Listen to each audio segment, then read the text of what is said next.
Hello, everyone, and welcome. Thank you so much for joining us this evening as we play Thirsty Sword Lesbians to raise funds for Project Hope and their Los Angeles wildfire relief efforts. We are just so thrilled that you're joining us tonight as we do this, as we flirt, as we raise some money, as you help us raise money.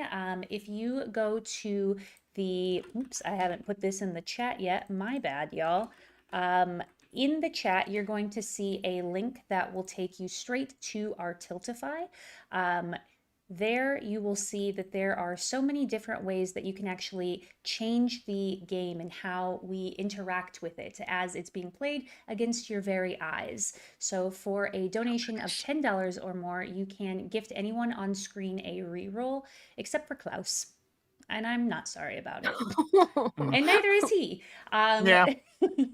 for a donation of $25 or more, you can gift anyone again, except for Klaus, an auto success. For a gift of $35 or more, you can make any player, including Klaus this time, roll on the calamity table.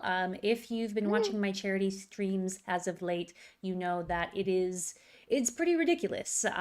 Maybe one of us will turn into a Muppet version of ourselves. Maybe one of us will turn invisible. Who knows? We won't know until you donate.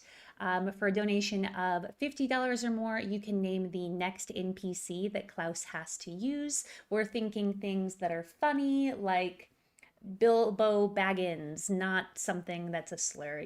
Let's keep it nice, let's keep it fun. And for a donation of $100 or more, you can make everyone roll a calamity roll. And that, again, does include Klaus, which is very fun. So, while you are there on our Tiltify, you're going to see that the first $250 is matched by Bogus Cheesecake. So I just want to give a very big thank you to Tom and the team. They are an Alaskan-based TTRPG company making unique content in systems like Bolarius. Definitely give them a look if you can. And finally, before I kick it over to the cast to introduce themselves, everyone who donates today gets entered into a drawing to win a $50 gift card to Heartbeat Dice. I know you're all dice goblins and you need more dice, so just keep that in mind today while you donate. With that being said, I'm Jess. My pronouns are they, them, theirs, and I am going to popcorn this over to Candace. I was almost double muted. Hello, I'm Candace, also known as Candace the Magnificent. My pronouns are they, she. You can find me at the Candace Marie on Twitter and Blue Sky, less Twitter these days, and at Candace Magnificent pretty much everywhere else. I am playing the Trickster playbook. I don't want to say like too much about my character because like she's a very low-key individual and doesn't like being put on blast like that. But also, I guess I'll tell you that she is the leader of the kingdom of Lem, and you can call them Anastasia Morpho. I'm going to popcorn it over to Steve. Yes. Hey, everyone. My name's Steve Wen. My pronouns are currently he, him. You might recognize me as one of the co-hosts on the podcast Asians Represent. I'm also a tabletop RPG writer, an AP performer. I'm so happy to be here. First time playing Thirsty Sword Lesbians, and I'm pumped. I am pumped to play my character, Domin, who is a Seeker playbook. Seekers come from a toxic society, and I am going to be looking to find a new community to grow into. That said, I'm going to be a huge capital B to everyone, so just like be aware of that. And with that said, I'm going to pass it over to Ethereus. Hi, everybody. My name is Ethereus Bordeaux. First of all, thank you so much for having me, Jess. This is such a great cause, and it's very cool to get to do this type of thing and have it have such like a significant impact. So that's amazing. You can find me all over the internet as at my Vampire Himbo. Like most of the faces, I think the majority of the people on screen are in Castleton, which is where else you can find me. So you can see that on Saturdays. And I'm in a bunch of other stuff, but I will get to the juicy bits, which is who I'm playing tonight, which is the one and only Miss Madison Rose St. Clair. Madison is your crystal mommy's favorite crystal mommy. She is a trip. I'm going to leave it at that. I like the idea of you guys getting to, we'll find out together. We're going to go on a journey, but so excited and honored to be here. I am going to kick it over to Kel. I'm scared. Hi, I'm Kelly. I go by the Kellhop on the internet. I use she, they pronouns. I can often be found over at The Heart is a Dungeon. Shout out to Rara and Farrell in the chat. And tonight I will be playing Guinevere Tremble, also goes by Gwen, uses she, they pronouns. And they use the Spooky Witch playbook. And I don't want to say too much else. But yeah. Jess, do you want to go yet or not yet?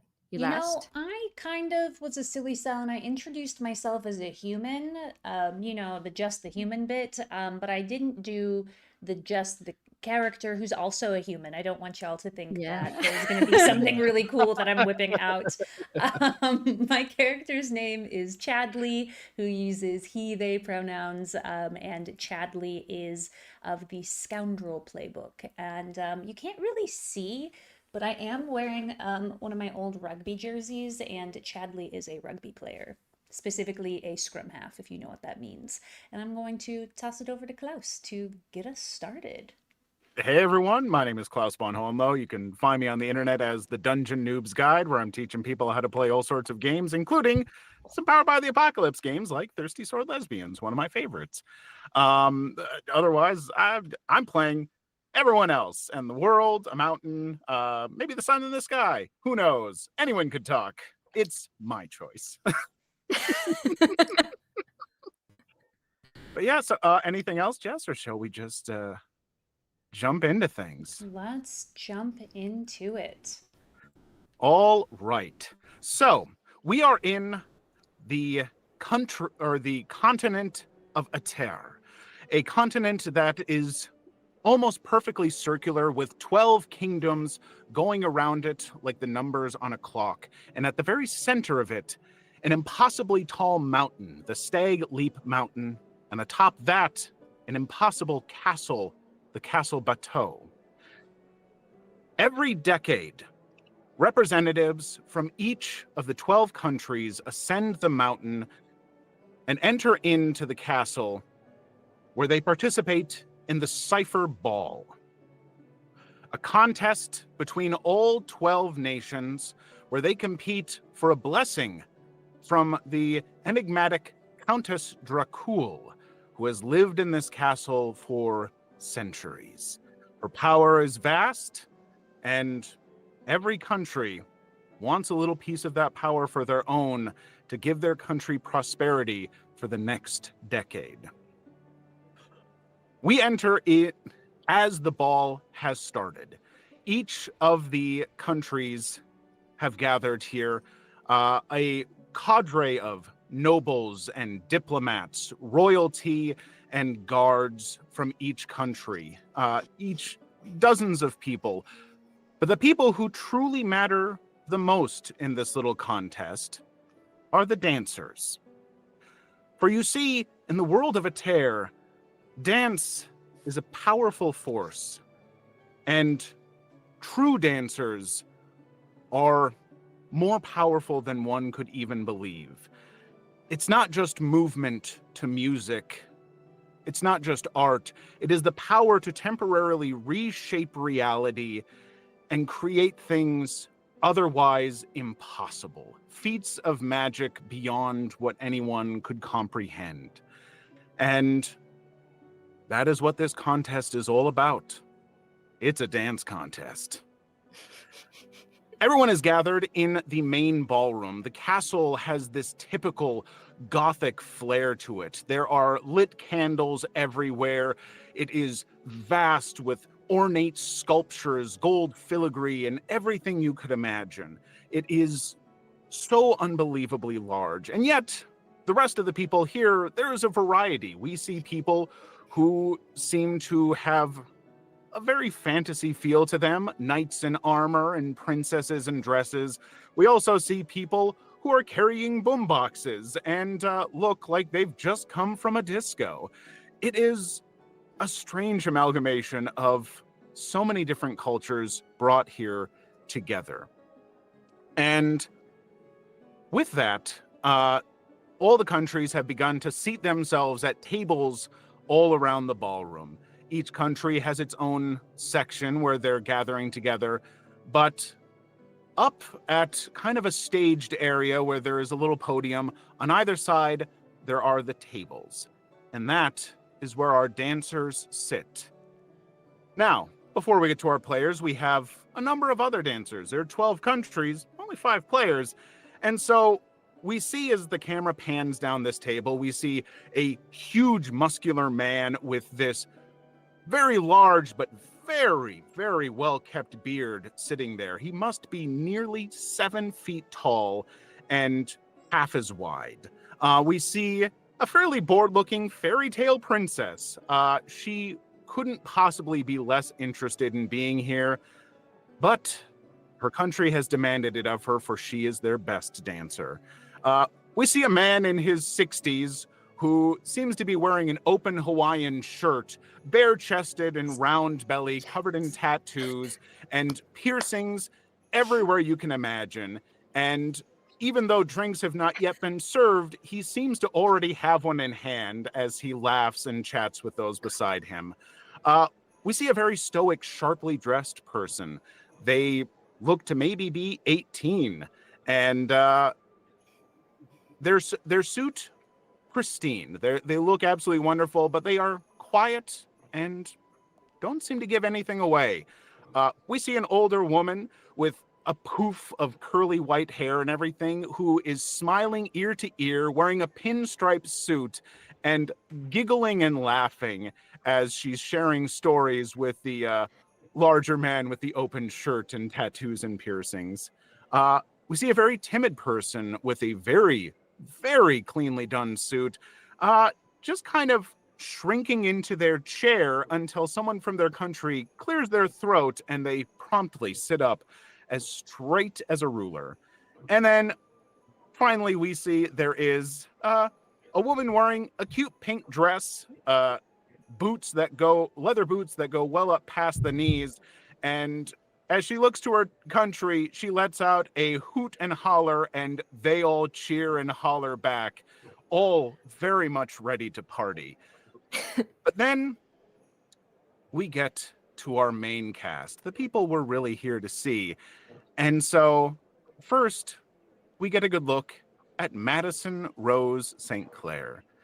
Madison, could you describe yourself to us and what you're feeling in this moment, sitting before this crowd of people at what is the biggest event of the decade for everyone in this continent?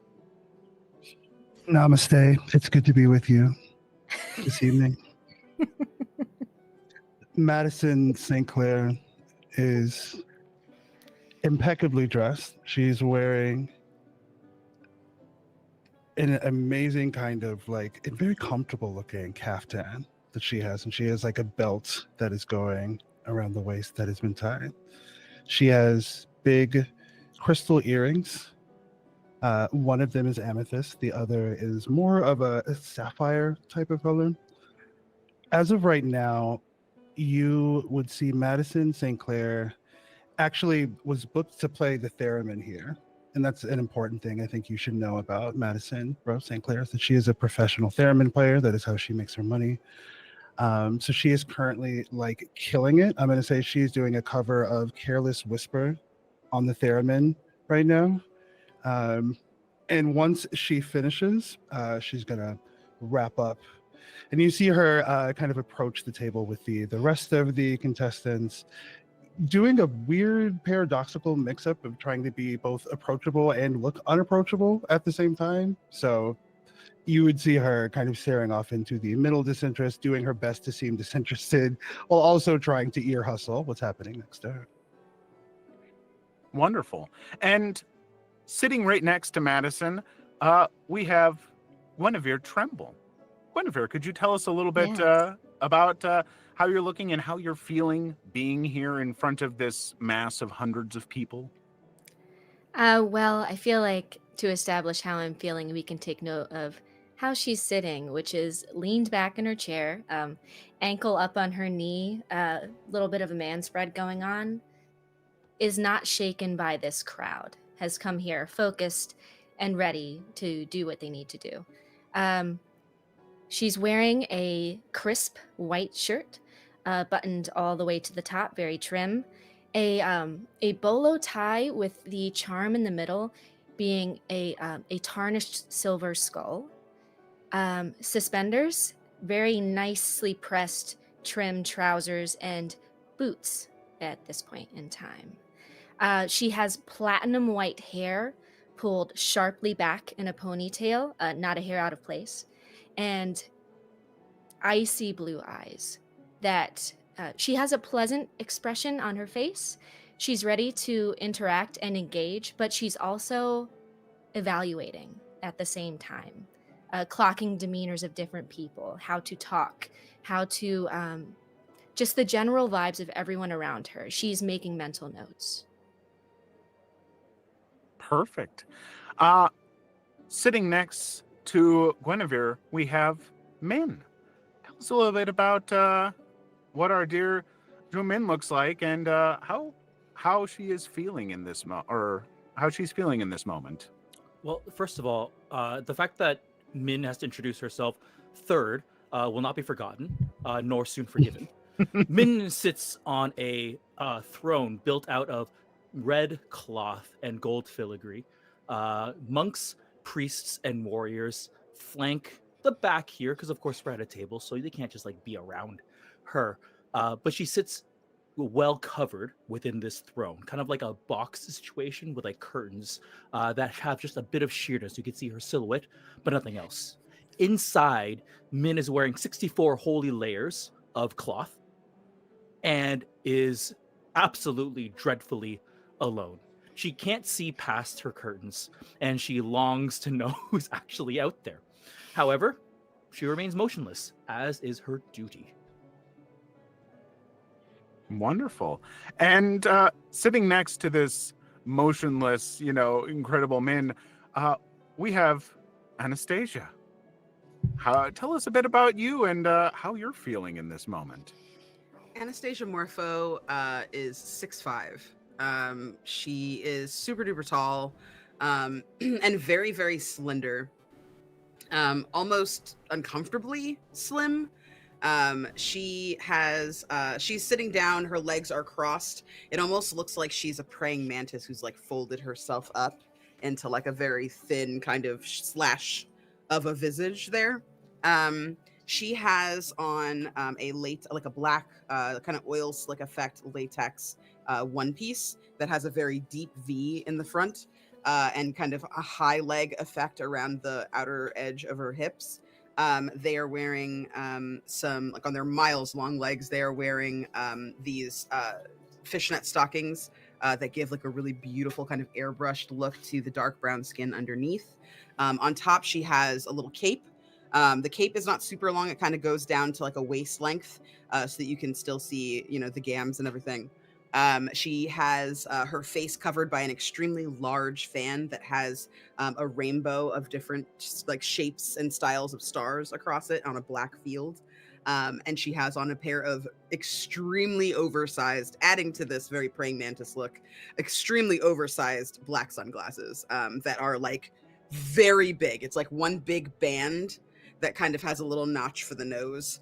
And her hair is a huge afro. It looks like it's probably about 16 to 18 inches in diameter, like from one side to the next. So a very huge afro that comes out. And their lips are like beautifully glossed. You can only see sneaks of that from the side. There's like a little glint behind her fan, but she keeps it in front of her face most of the time, casually kind of waving herself when something interesting happens. She is not here. It's clear she's not here to make friends. There's an attendant near her that is holding her purse. It looks very fancy. It's like a Birkin bag, but it's made out of a really beautiful shiny leather. And she kind of like just sways almost like a branch as she starts kind of like feeling the energy and the vibes in here, and seems to not be looking in the direction of the rest of her companions. Wonderful. And then finally, sitting next to Anastasia at the end of the table, let's hear about Chadley and how Please. Chadley's feeling right now. Chadley is feeling very, very nervous because as Anastasia is not here to make friends and is very here for the competition, Chadley thought that he and their team were here for a different kind of competition. So they feel a little out of their depths. Chadley is a 6 foot tall, masculine presenting person with beautiful golden brown locks that come just to their chest. They've got really nice, beautiful brown eyes with perfectly manicured eyebrows. They are wearing a mostly green rugby kit. And so a jersey that's collared. They've got on some nice tight rugby shorts. They've got, they're not wearing cleats, but you can tell that they would prefer to be wearing cleats at this point. And they do have a rugby ball in hand. Their left knee has an MCL and an ACL reconstruction surgery scar. And you can just tell that they don't love that they're here, but they also don't hate it because they are surrounded by very incredibly attractive people. So he's just kind of eyeing the crowd, but not necessarily approaching anyone. Perfect. Yes. And my character is now smitten with Chadley. You wore shorts. You wore you didn't wear pants or like a dress or like something to this. You wore shorts. Wore shorts, yes. Can't you not see Chadley from your throne? So as soon as eyes laid upon Chadley's actual not obscured body, I'll be giving you There a we go. string, and I have to answer a question. For the Spit and Playbook, the question is, which of your values do they openly violate or decry? So one of the values that the Kingdom of Wei has is you must always cover your sinful body. So the fact that you showed up in shorts is wild, and I won't say it out loud, but Min is curious as to what led to this choice. Well, can I just give you one more piece of information? Their quads are large. Yes. Like I said Yes. earlier, they're a scrum half, so they need to be able to, quickly get from place to place on the field. So they're doing a lot of sprints, they're doing a lot of lifting. Their quads are big, their hamstrings are big, their butt is big, everything about them is big. Yeah, to get those home runs and all of those touchdowns. I've gotta Yeah. go. It's been so real.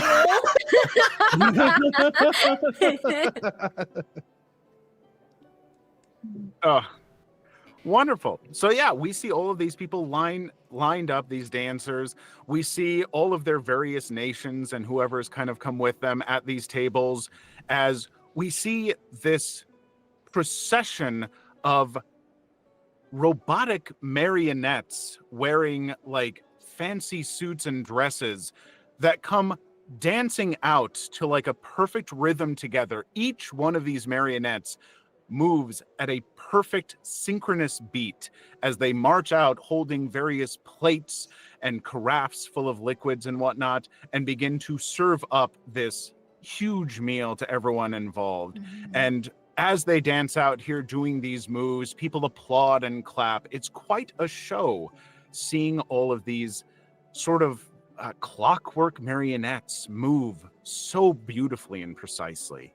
And as everyone gets food and everything, you hear the larger man with the open shirt, the dancer at the table. We haven't gotten any NPC names yet, so I'll leave him unnamed for a bit longer, but he kind of chuckles and he's just like, yeah, it's the same moves from the last time. You all know. So, kind of last year's winner or last decade's winner, if you know what I'm saying. And they got a lot of same moves. I think some of them are a little bit different though, but this is one of the best parts of the show. You're going to want to watch this, you youngsters here now. This is cool stuff, huh?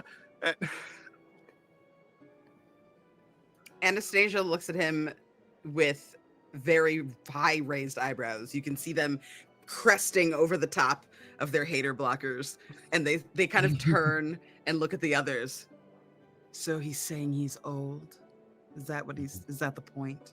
that he's old. That's kind of what I heard. It almost felt like a misguided attempt to impress us. I'm embarrassed for him. I think my skeleton is cringing. Yeah, I actually thought that he was trying to intimidate us, because like Hmm. old people think that they have all of the like knowledge and they've been here and they've done it, but He Look seems at those to be having quads. fun We could just ask it, sir. Sir, were you trying to impress or threaten us a moment ago? We're having a conversation. Which one of us is right? He kind of Either one is fine. He scratches at like a thinning tuft of hair on the top of his head and he goes, impressive threat. No, just pointing out the dancing. It's pretty cool, right? And he just gives you this Yeah. huge, genuine, goofy smile. Mhm. Doesn't seem to be taking this seriously.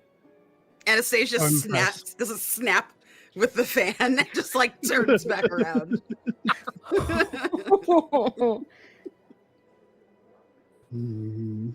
Well, I'm As you do that, the older woman there kind of leans towards the five of you and she's just like, oh, don't pay him any mind. He's always trying to get chatting and get all excited and everything, especially when he's had a few drinks in him. And as far as I know, he's always had a few drinks in him. Mm. It's okay. I'm not bothered by it. He's having a good time. Yeah, we all should have a good time. You know, it's a competition, but you know what? It's a friendly one. Yeah. I'm excited to see all your moves. Oh, it's just terrible. We have to wait a decade for this and everything. I wish I could see all of your stuff every month. Oh. Why is it only once a decade? Oh, well, so rumor has it it's because the blessing is such a massive power strain on the Countess that she can only even she, with all of her power, can only manifest it once a decade. Apparently, she spends years up here doing rituals, gathering the power to bless one of the nations. That's what I've always been hearing. It's my third time here, you know, and Oh. I've never really thought to ask her for sure, though. She's an intimidating figure, she is. Sounds it. Speaking of, where is the Countess? And as you ask that, through all the noise in this room, the sound of plates and eating, drinks clacking, people making merriment and chatting and whatnot, the sound of heels echoing down the hallway cuts through everything supernaturally as you just hear. And with each step, the volume in the ballroom drops and drops until there is nothing but the heel clicks. And appearing at the door is the Countess Dracul. She is an imposing but beautiful figure, wearing a very, very ornate and lavish Gothic suit with a cape that seems to trail behind her, going across the floor a good 5 feet. And yet, as you look at it, you swear you do not see a single thread of fabric actually touch the floor. She has beautiful dark skin, a curly waft of dark hair that flows down. If you've seen Castlevania Nocturne and you're familiar with Drolta, you know who I've taken inspiration from. As she steps in, she takes a moment to look around the ballroom, smiles for a moment, and the moment the smile comes across her face, you see all of these clockwork servants and everything go into a perfectly synchronized clap for her. It's a strange sound to hear, but soon is filled with claps from the rest of the people attending as they see the Countess. And she makes her way up to the podium that sits between the tables that you all are positioned at. And even with her just walking by, you can feel that aura, that power, that presence that she emanates. And it really is something to behold. And as she gets to the podium, she looks out over all of the people, gently raises a hand, and the hush falls immediately. And she says, "Welcome, one and all, to the Cipher Ball. It is so wonderful to see all 12 countries here yet again, coming together for this friendly competition. Now, as we all know, that doesn't mean things might not get a little bit heated and very competitive. But that is what we're here for. And one of these 12 incredible dancers that you have chosen will win, and your country will gain a decade of blessing from me. Now, please enjoy your meal and your food.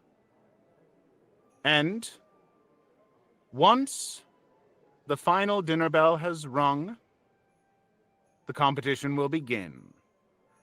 For any of our dancers here who are new, and as I look, so many of you are. How quickly time changes things. Know that once the bell has rung, dancers, you may challenge any other dancer to a battle at any time of your choosing. Do not hold back. Have fun. And hey, if some of you want to team up, do a little 2-on-2 battle early on, I'm always game to see what you can do. But know that in the end, there can be only one victor. But until then, enjoy yourselves. And she gives a little clap. Everyone once again applauds. People go back to eating and drinking. And she kind of stands there and looks across all of you and says, "Well, dear dancers, is there any questions you have for me? I'm certain that your countrymen, your nobles, have told you what you need to know, but please, you are my most honored guests this evening. I am here to serve."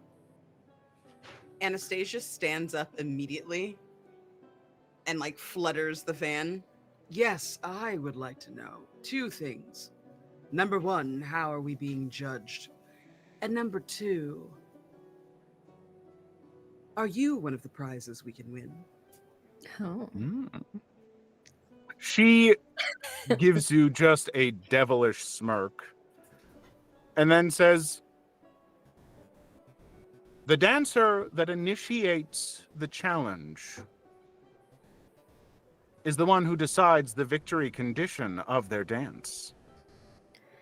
I know many here have very unique dance battles, and I'm sure all of you have your own unique battles as well. So, that is left up to you. As far as winning me as a prize, well, that will have to be quite an impressive dance."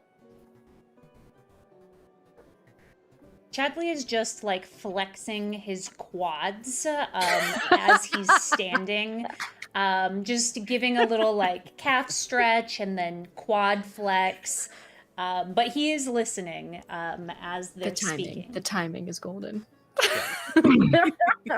I have an ability called I ship it, and I think I ship these two, and so I got to figure. This is my first time playing Thirsty Sword Lesbians as well. But the ability is when you want to make a match between 2 other people and talk up one to the other one, roll Heart Plus, and then you may give the listener a string to the other person or give the other person a string to the listener. So I'll wait until I'm alone with one of them and be like, "So what's going on with that? What's happening?"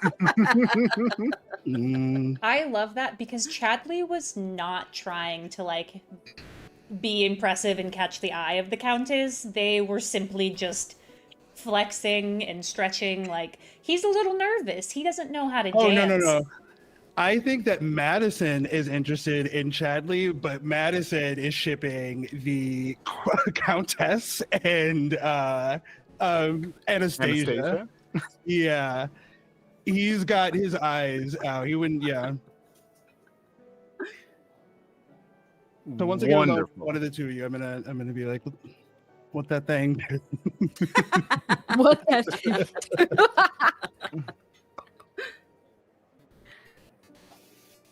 Wonderful. Did anyone else have anything they wanted to ask the Countess? Yes. So as the Countess has approached the ball, of course, the curtains were pulled back from Min's makeshift throne. And of course, as she entered, reverence was paid, and all monks, priests, and warriors bowed, foreheads to ground. And as she sat, everyone stood back up into a relaxed position. And as she opened up the floor to questions, someone who's with a very, very tall hat, ridiculously tall, like you shouldn't be wearing that. That doesn't make any sense indoors. Speaks up and says, "Oh, mon régé, quelle est la nature de l'avantage que vous accordez?" And of course, knowing kind of like this noble language, of course, this monk warrior has asked, "What is the nature of your boon?" And then switches to the common tongue and says, "Does it retain the same potency as in past decades?" She smiles and gives a little bow and would say, "I'll use the common tongue for the benefit of all. Yes, The thank boon you. is just as powerful this decade as it has always been. I draw from a power far deeper than any nation here knows to draw from. I have centuries of experience that you could not comprehend. So I promise you, my boon and what it offers the winning nation is wonderful and great and worthy of your incredible kingdom." C'est bon. C'est très bon. And the monk then leans into the chamber, the cloth chamber, and whispers something into Min's ear. And you can see her like keep the face like very tight as she listens to the words. You see, Chadley kind of scratches his head a little bit when the Countess says that this is a very powerful boon, and they ask, "So do you mean like 2 plates, 3 plates, 4 plates, 5? Dare I say 6? Dude, he's gonna keep going. She's watching you with amusement, kind of wondering how long will Chadley go on with this? Just kind of delighted at their reaction to this. I mean, 7. That's too much. I mean, wow. Okay. Who even well, has that many plates? how can even fit on a bar, man? Oh my gosh! Wow. All right. Well, okay. And you see, they like put their hands together, and they're like, "Okay, I've got to get serious. Oh my god! Wow, that's a lot of plates." It's quite a few plates. Yes. It is the number of plates that could change the very course of a nation. Hmm. Lots of plates and equal macros. All right, I like it. Yes. As this conversation is happening, you said the dancer with the open shirt was the winner of the last decade? Correct.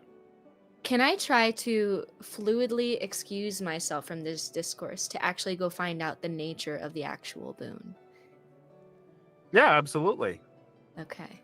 Yeah, he's sitting there, and you see now that food has been brought up, like he's got a goblet of wine that is already drained, and he's kind of like elbowing the person next to him, which the kind of stoic, reserved, sharply dressed warrior who's just sitting there like calmly eating their food. And you see this, older man just like, "Oh, you can't beat the grub here. I mean, this place, amazing. I love it. Oh my gosh. Honest to goodness, I'm more here just for the chow. Am I right? And no response from the other person. You are right. Absolutely. Hi. Hey, Hi. I just wanted to come introduce myself. I'm Gwen. It's nice to meet you. Gwen, we don't have any names up yet, so I'm going to give him one. You've lost him your one. chance. Get those donations in, chat. You can name other people. He goes, my name's Concord. Nice to meet you. Oh, Nice to Chad, meet you've done way better on name. Should have donated. Concord, I heard you say you were the winner of the last competition. Oh my gosh, yeah. Oh, that was a fun time. Oh my god. I don't know how the heck I pulled it off and everything. My knees at the end of it. I mean, I was 10 I years bet, younger and yeah. it hurt, you know? Of Ugh. course. Yes, of course. I'm just curious. What was the nature of the boon granted to your kingdom? Ooh. Oh man. Well, like crops and trade off the charts, you know. I mean, so Okay. little thing of note here. I don't like to brag or anything like that. I'm actually the king. I like to dance Oh. because it's so much fun. I mean, well, let someone Yeah, else it is do it. I can fun. get out there on the floor, cut a rug, you know. Absolutely. Yeah, no, I mean, trade was just out of control. The talk between other nations, like diplomacy, it just came so dang easy. I mean, we made so many deals and alliances, great trade with other nations. I mean, oh my gosh, the merchant, they know what they're Yeah. doing. And even we Yeah. got some amazing deals with them. I mean, it is nonstop. It's like I found a 4-leaf clover, but it was like 5 leaves or something, you know? Yeah. Sounds like it's worth dancing for. Oh, I mean, you know what? It's worth it just to be here and have a good time. Am I right? But I mean, if you can Absolutely. win, heck, I'm certainly gonna as try. as a king, I've been sitting kind of pretty. My people have been sitting pretty. So I mean, yeah, I think it's worth it. Now wait. This. Will the benefits of the boon leave you once a new winner is chosen? Hey, you know what? I mean, here's the thing. I was king before we had the boon, and I'll probably be the king after we got the boon, unless I win again this year. But I tell you what, these knees. I mean, These knees. The royal physician, he tells me you can't be doing all those moves unless you lose a little bit of weight. And I'm like, well, you got to tell my chef to stop making such amazing dishes. Yes. It ain't happening. Okay. Yeah, I mean, if you don't got the boon, hey, life goes on. I mean, it's not like, I hope your kingdom's not falling apart. If it is, we should talk. Just put me in touch with some folks. We'll get some things going. Okay. I appreciate that. Thank you. Yeah. Enjoy the rest of your meal. Hey, you too. Hey, maybe we'll do a dance battle later or something. Maybe. Huh? Leave you a spot on my dance card. And she turns away, and the mask immediately drops, and it's back to the very pointed, serious expression she had before, and she returns to her seat. Did we all hear this? Yeah, good question. Oh, yeah. Concord, as he's now known, Concord, not a quiet person. I'm certain I love that Concord personally. lots of people could hear Concord. Yeah, above table, love Concord. Mhm. At table, fuck this guy. Yeah.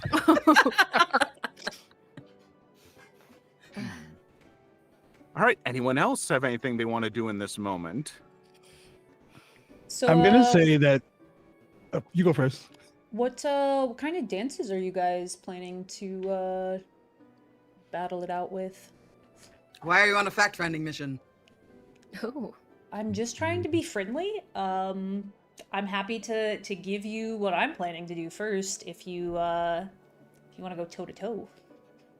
Oh, yes. I mean, I Oh. would like to know. I am curious about what you might do if you are interested in revealing that, of course. Well, what I'm a I'm secret what I'm keeper, so- planning to do is well, have you heard of like the grapevine and cherry picking and just a nice little warm up before you play some sports? Sports? Fascinating. Yeah, well, I am going to bet, and he's going to make eye contact with every single one of you and say, I bet, a kiss on the cheek, that I can beat you in this and go faster than you and have more fun while doing it and look better. Wow. So you're saying if one of us wins, you kiss us on the cheek, and if you win, we kiss you on the cheek? And you'll see as they like kind of flutter I mean- their shoulders. I mean, I guess you could like tell me to kiss somebody else's cheek, and they'll like even kind of twirl their finger in their hair. Or we can just forget I even said that. Oh God, everyone's so attractive. I Oh. mean, it doesn't seem like a loss either way. Agree. I don't like this sports, I don't think, but you are No. quite easy on the eyes.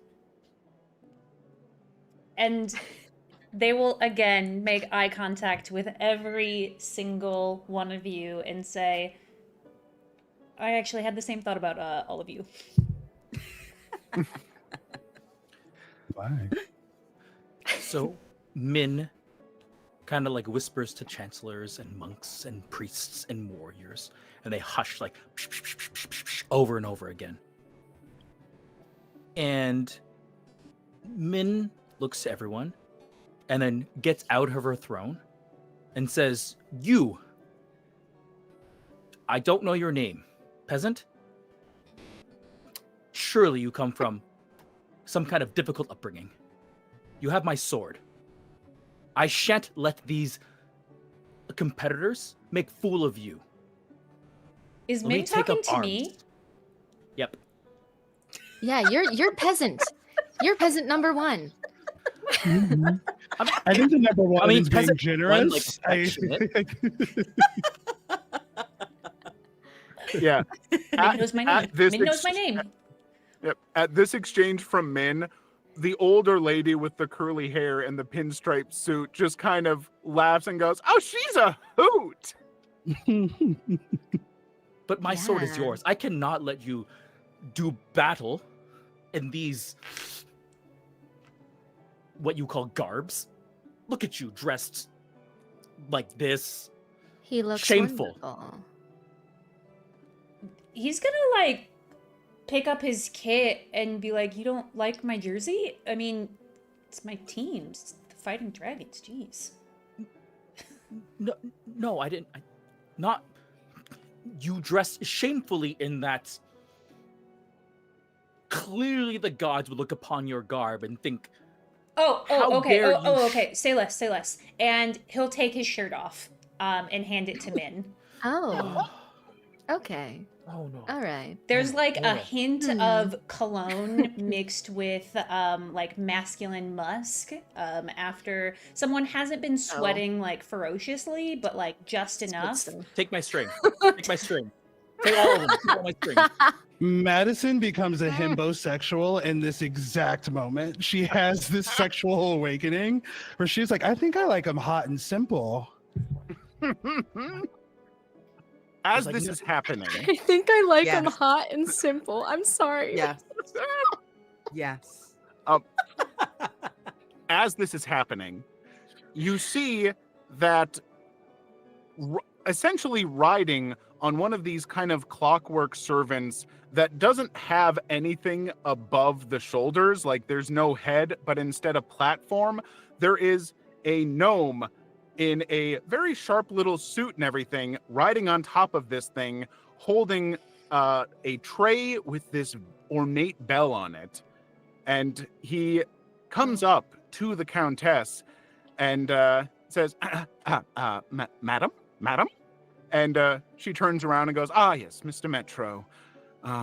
Oh, is it already time?" And he's like, "Well, yeah, there's a slight delay in getting dinner out and everything, but a little bit of rowdiness from some of the kingdoms, but I think that we should be getting things going, quite exciting. People are champing at the bit." And she goes, "Very well. Well then," and she reaches over, and as she goes to grab the bell, there is a pause as she glances at the far end of the ballroom at these huge ornate stained glass windows. And suddenly you see her push this gnome, Mr. Metro, behind her as the window shatters, and you see this vibrant beam of energy coming toward all of you. And the moment you think it's about to hit, you see the Countess's hand comes out and grabs a hold of this energy as it just pours around her. You feel this heat radiating from it, and it gets contained more and more until she kind of crushes it in her hand, which you see is now kind of blackened. And she moves her hand a bit. There is a momentary hush over the crowd, and suddenly it is riotous and out of control. And the Countess snaps, and everyone falls unnaturally silent. She looks out and says, "There will be a slight delay before the competition begins. Go about your business. Dancers, please follow Mr. Metro. We have something to sort." And with that, Mr. Metro gets back on top of his little mechanical mount and everything, motions to all of you and says, well, if you could all just please come to me, the back rooms, Countess? Yes, okay. Yes, follow along. And he hurriedly brings you down a back hallway into a little back room area. And the other dancers, very clearly kind of confused. You hear Concord, saying like, that did not happen last time. That was wild. And as you get into the room, Mr. Metro closes the door. It seems like just kind of a living room sort of setting. It's big enough for all of you to fit in. It's a big lavish castle. But he looks at all of you and says, "I am so very sorry for that. So you should all know there has been some rumors floating about of someone trying to sabotage the Cypher Ball. We took many extra security precautions, but things, they apparently didn't fully work. But I promise you, I will have the guards tripled, and we will make sure that nothing occurs again. Though I am sure that if the Countess, I'm sure she would understand if one of you did not want to participate. It's certainly up to all of you, but we were going to get this all settled. I promise. This should be the last incident. Simply atrocious. This Maleficent. Know that the Kingdom of Wei holds utmost respect for the Countess and will bring whatever arms to bear. Oh, yes, thank you. I will certainly let her know that. And but I have many more of my clockwork servants to position around the area. Yes, your fumbling does speak to the urgency of it. However, what is her actual wish? Will she hold the tournament or will she defend herself? In either case, the Kingdom of Wei shows support. Or do we get to do like private dances with the Countess now? That sounds pretty cool. Oh, I vote for that one. That's the one we should do. As you say that, you hear, despite never hearing the door open, the Countess standing behind you go, "I'm afraid the dances will still be quite public. It is rather the point of the Cypher Ball. It is a celebration with all the nations, something that they all need to be gathered for.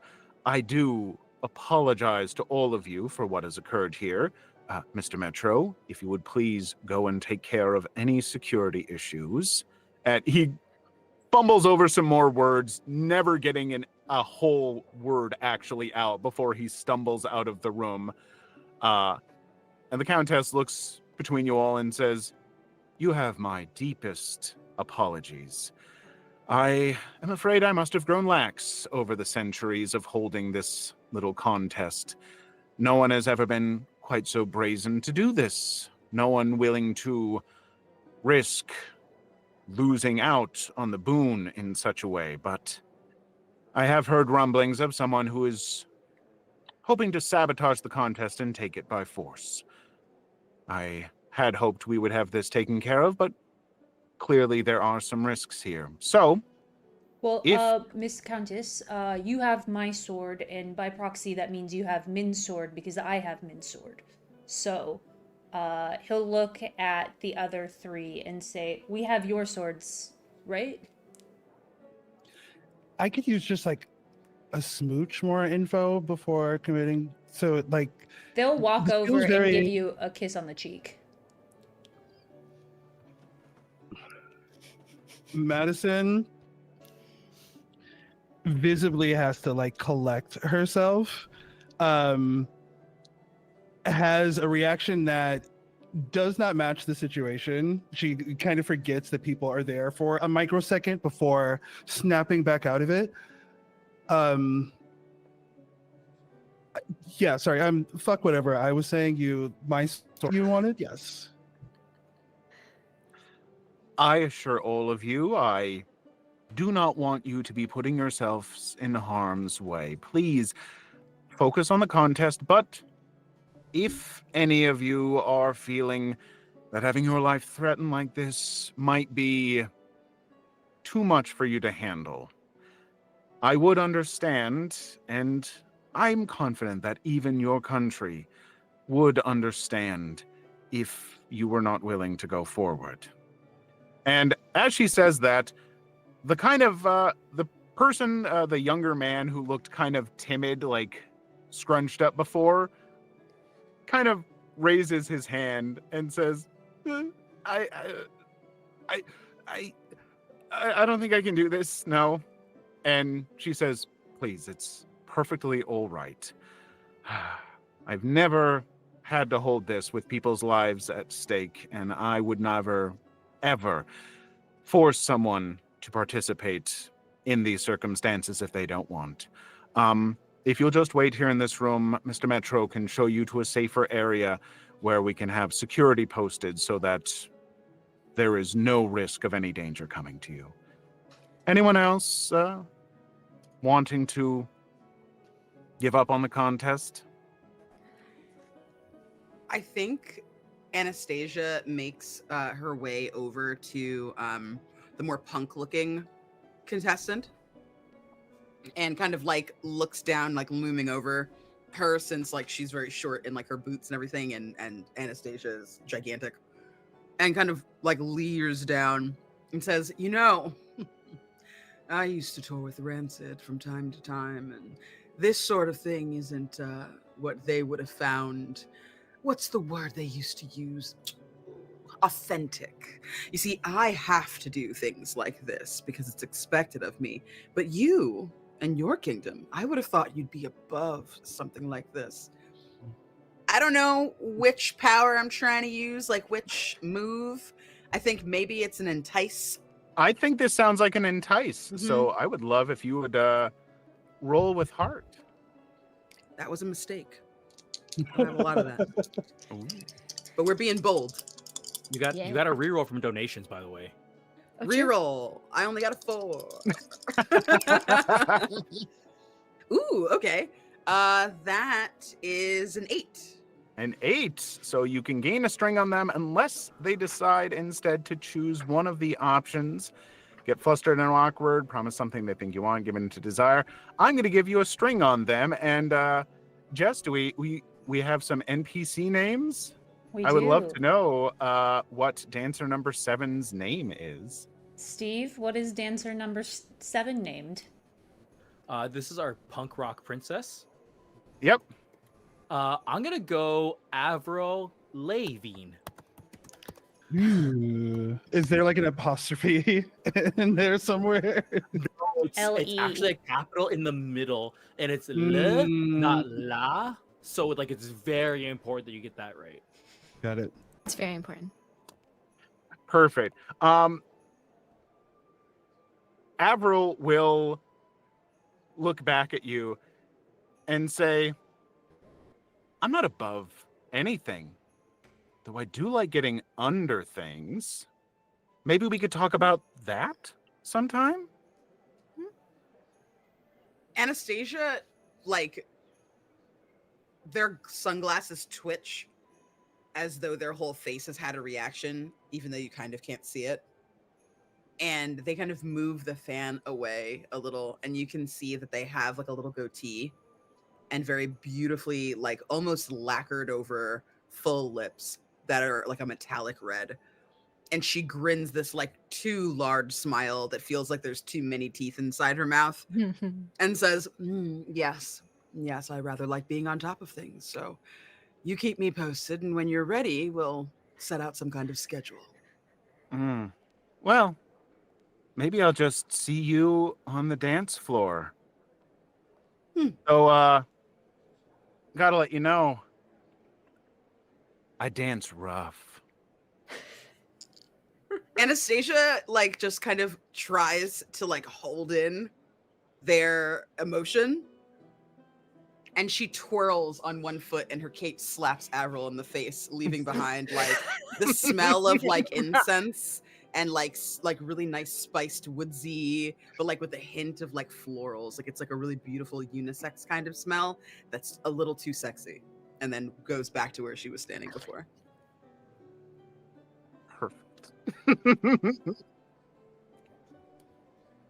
So anyway, yeah, the Countess will look around and say, well, I suppose if everyone else is still okay to participate, I'm going to get things set up out there, and hopefully within a few minutes, I or Mr. Metro will be back to lead you back to the ballroom.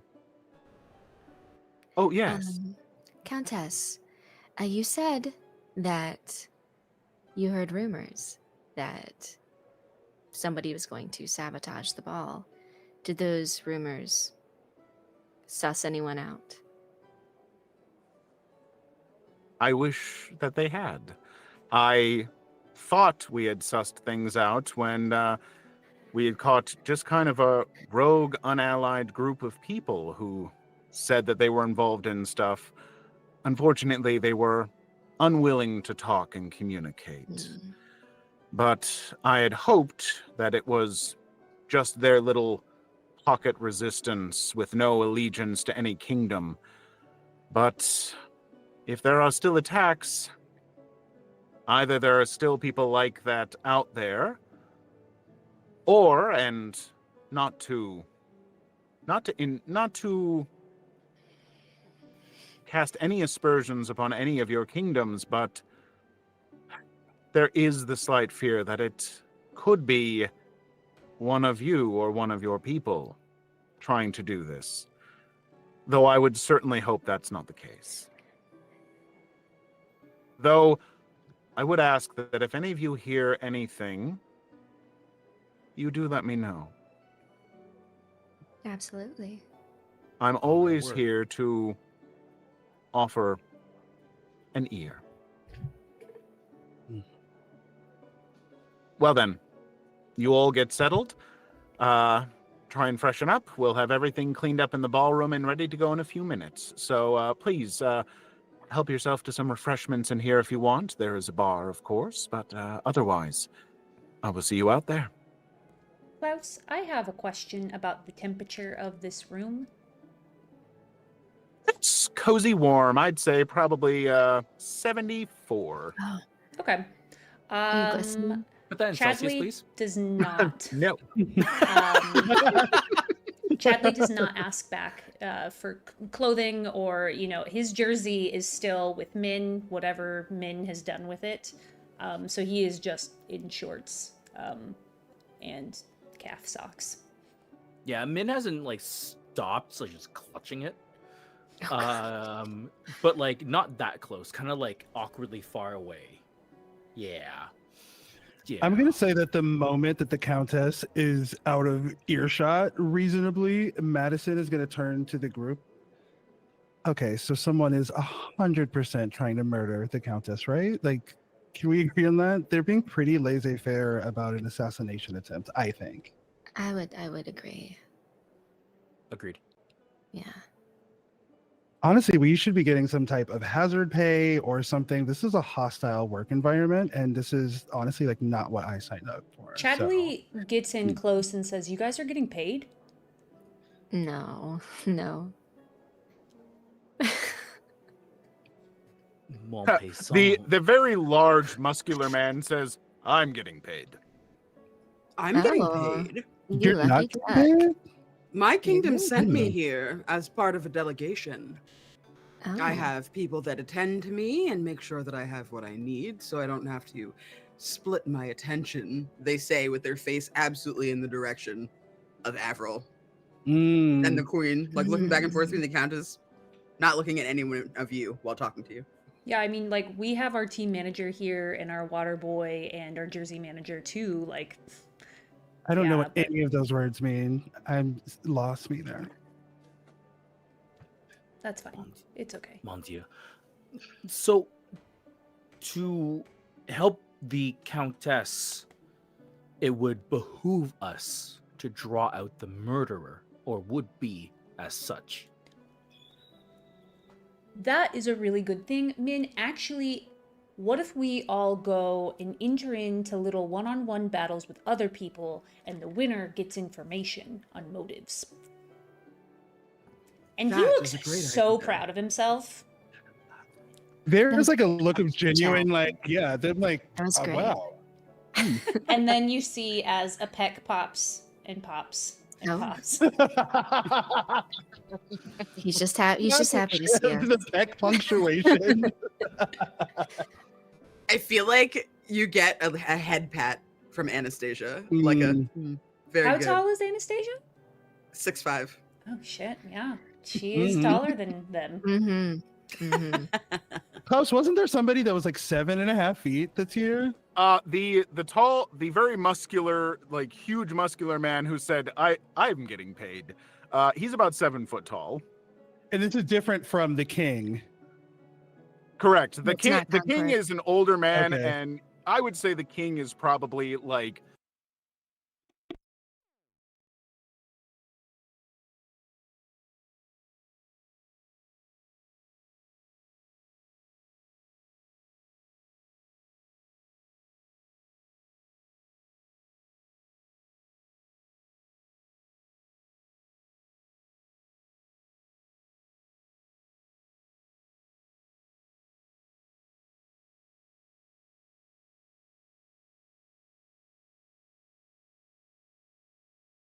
military uniform. This is kind of a bucket list thing for Madison, I think, more than like a genuine attraction, if she's being completely honest with herself. But I think she is kind of rightfully so, like a little bit less invested in the like assassination plot just for fear of her own mortality, I think, but is willing to like go along. But I think she'll wait. You know what I'm gonna have her do? She's going to go and sit next to this 7'5" fucking beefcake, and she's not gonna say anything to him, but she's definitely gonna give she's gonna give a Pantene Pro V, the shower hair flip, and she's gonna like waft some of that like hair smell toward him. But her body is like facing away from him, and then still engaging with like the rest of the group. Oh, could you please give me a roll with heart, because I feel like you are trying to entice. And Jess, I would love to know what this character's name is. You know, I will bounce that to Steve again to tell us. It's back to me. I trust Steve. with This character's name is Big responsibility. Steve. Big Big Steve. Steve. Oh, Big Steve. Yes. And I'm rolling 2d6, right? Yep, 2d6 I plus wonder where your small heart Steve stat. is. Okay. So that is He's doing really well, actually. Thank you for asking. I got a 7.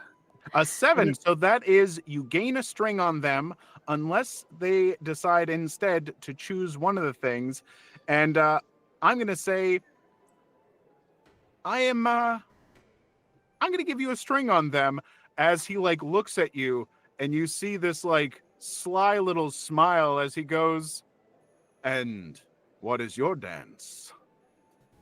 Hmm. Something elegant or something My ears are pricked wild?" up. I'm listening. Madison kind of closes the gap a little bit and she leans past him and into his ear. She goes, "Oh, it's something wild. It's something interpretive."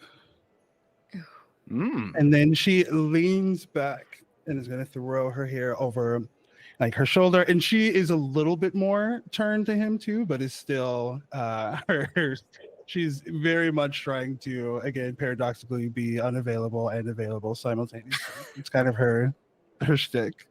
Yeah. He smiles at you and says, "I will say this. My dance has been known to make people scream with delight. Perhaps you will see it." Maybe if I'm lucky. Classic Big Steve. Classic. Big Steve does not miss. Mhm. Madison in her mind is visually picturing her climbing Big Steve like a fucking oak tree. That's like what's playing in her head right now. So she's doing her best to like remain composed at the same time. So she's like, I think at that point, Chadley is going to walk over and say, "Yeah, so I think that I challenge you two to a dance battle. I'm not involved per se, but Big Steve and Madison, I would like to see you on the dance floor in 5. And go." I mean, I would do what he says. "The bell has not rung yet. Ding! We must wait." They make a dinging noise. Ding. Mm. Madison kind of cheekily gets a little, she's still facing the other direction, but with him sitting on her right, she takes she leans into him a little bit to where like she's almost touching him and she's facing the group. I mean, we'll see. She'll look at you and he'll look at you. And Big Steve, kind of cracks his neck a little bit, flexes his muscles in a way that, like, you swear threatens the integrity of this uniform. And he says, "Do we dance before the contest? Do you wish to see what I'm capable of, or do you wait for an audience?" No, I think it'd be smart of me to test your stamina, Big Steve. And here's where I will give you a little insight into how dance battles work. If you are the one to initiate a dance battle, it is your dance. It takes place within your constructed dance arena, and the victory conditions are yours to set. However, if you are the one to initiate the dance arena, you are also revealing a part of your soul to the person you dance against, and they will take 2 string against you. However, you will have a +1 for the entire dance battle on your battle moves. However, if you let them initiate the dance battle, then you will, no, I changed it. It's 3 string. You will take 3 string on them, but you will have, if it's another player, the +1 -1 will, the person who initiates gets the +1, the person who doesn't gets a -1. If it's against an NPC, then it's just, if they initiate, you've got the -1. But you gain 3 strings on them, which you could use to influence them, or you get another string and suddenly you're getting 2 XP and might be able to get an advance during the one shot.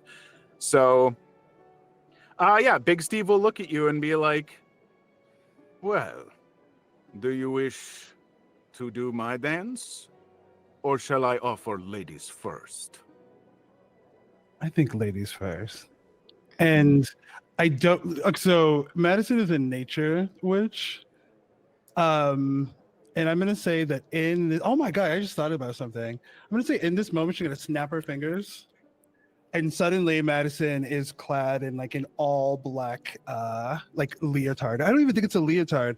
Have you guys ever seen the episode of Community where like Britta and Troy join a dance It is club? a They wear, like, unitard. Yes. unitard. Mhm. Yes. Yes. She is wearing like an all black unitard. But there are like these long white gloves that she's wearing on top of it, which are the only like kind of like distinction. And she sits exactly how she was sitting before, now kind of clad in the garb of her dance of choice. And she says, yeah, we're gonna play on my turf, I think. Perfect. So describe to me your dancing arena, what it looks like, what this, because reality is going to reshape around you as everyone else here, which is now just the other dancers, form the cipher that is watching this dance battle. And we know what you look like. What does it end up making Big Steve look like? And give me an idea of the music. How does this start going? And then we'll jump right into it. Yeah, so you hear the sound of a stage light go off, that kind of like the clicking sound of that, or that boom sound of that. And then the screen goes black. And then we hear that same sound 3 more times. And standing on a stage with her back to the audience is Madison St. Clair, clad in her all black leotard with her long white gloves. And she is standing in a pose with her back to the audience. And we hear another stage light snap on. And there we see this massive hunk of steel, Big Steve there. And Big Steve is in a leotard as well. And in his leotard, we see that Big Steve is a very apt nickname. We learned this on the stage. Oh my god. And there's a moment in which the crowd might even visibly see Madison like make eye contact, but she is going to be an eye contact queen in this moment. And is going to look up at Steve. And so Madison's style of dance is interpretive dance. And so there is this abstract music that plays that is like mostly percussion that we hear. And it starts with like a steady rhythm, and we see Madison slowly begin to like move with the music. And then her body goes from the rigidity of the moving with the beats of the percussion into this fluid motion. As she moves around the stage, she gracefully turns, and as she spins, we see her hair wrap around her, and out of her hair, seemingly coming out of her very self or visage, are all of these cherry blossoms that swirl around her as she's swirling. And we get this almost like facsimile of a magical girl effect as she's turning and dancing. And she does a thing where she is now gestures on over to Steve for Steve to dance. She cedes the stage to him. Perfect. Well, I would love, as you start this dance, we're going to have you initiate with a fight move. Now, for anyone watching, obviously, not necessarily literal fights, though it could be literal. But in this case, your fight move, you would roll with either daring or grace. And then we're going to see if, how you're doing at the beginning of this battle, how you're taking control. Okay, I'm definitely rolling daring. That is 9 on the dice plus 2, that's an 11. Perfect. So Ooh. you get to choose 3 of the options, and your opponent gets to choose 1 to apply to you in response. Okay, and what are the options that I'm choosing from? So right below the fight move, you'll see that there are 4 little starred things. So you can choose to flirt or provoke your opponent to gain a string on them. You can choose to inflict a condition. It doesn't necessarily have to be with violence. You can create an opportunity for an ally through prowess or distraction. I would say that could also just be, you could try and create an opportunity for yourself as a single one-on-one battle. Or you can take an object from your opponent or seize a superior position. So Madison being in nature, which has an ability called clear-hearted insight, that says when you figure out a person during a physical conflict, you may additionally ask one of these questions, even on a 6 or lower. The 2 questions are, what makes you feel loved and what do you hope for the future? Is figure out a person one of the options I have in the combat, or is that something you do outside of combat? You can also do it in combat. Figure out a person. It's a heartstring move. So absolutely, I think after the fight move, if you want to roll that, that is absolutely in line with things. So Yep. So I win. Madison cedes the stage to Big Steve. She's looking at him analytically. Okay, so that is. So I got a 10 on the dice, and that was heart. You said. yep. But let's wrap up the fight move first. Oh, yep. Sorry. Because I just want to figure out. So taking the string on them, those are things that you can spend to get allies to do, or get people to do stuff, or get bonuses on them, or collect 4 of them and get a 2 XP. Conditions are how you kind of take people out in a fight. That's the main damage, but it's emotional. You inflict them with a condition. And then like bonuses could be for later in the fight. And taking an object from your opponent or seizing a superior position, we can work that in narratively for you to do any number of things. I think I want to inflict a condition because it's important to Madison that she does want to win this. She is here to that's above all, right? Like Big Steve is kind of like in addition, he's the side, the prize. Like she came here for a thing. So I would like to inflict a condition. And what do you think would be the best option for this?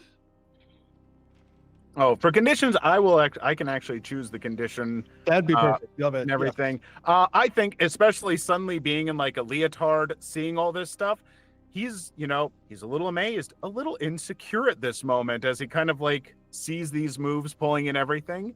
And so we've got that. You've got 2 more that you can pick. So are you I would always recommend gaining a string. I'll get a string for sure. Perfect. So you can mark a string that you have on Big Steve. And then do you want to create an opportunity, or do you want to take an object or seize a superior position? Oh, can I seize a superior? I'm going to say that when she ends it, Madison ends in front of Steve, and she's going to do like a Beyonce bend over in front of him. And now it is his turn to continue the dance. Perfect. And I'm going to say by seizing a condition, so I get to choose one of those as well. By seizing that position, he's not going to be able to give you a condition, but you feel so gently his finger glide across your spine and just graze your lower back. And he is going to take a string on you. Okay, and you see that he starts to move around with a surprising grace. And as you're bent over, you see him move in front of you and then slide down into the splits in front of you, and pressing his legs together, bring himself back up with unbelievable flexibility and agility for a man this muscular. And that's what happens there. But it is, again, your move. All I do is react.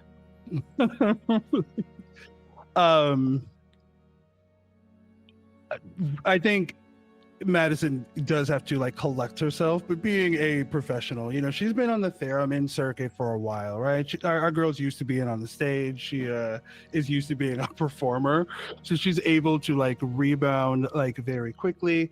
I am going to say that she is kind of near. She's not actually touching Big Steve, but she's almost straddling him. And she's going to do a gesture where she reaches up, and she's going to reach from below. And as she moves her hands up, all of these different floating little orchids, all of them on these little discs, these little platters, begin kind of floating in the air. And they all have kind of the speed and presence of those light balloons that people will light, where they kind of send them up.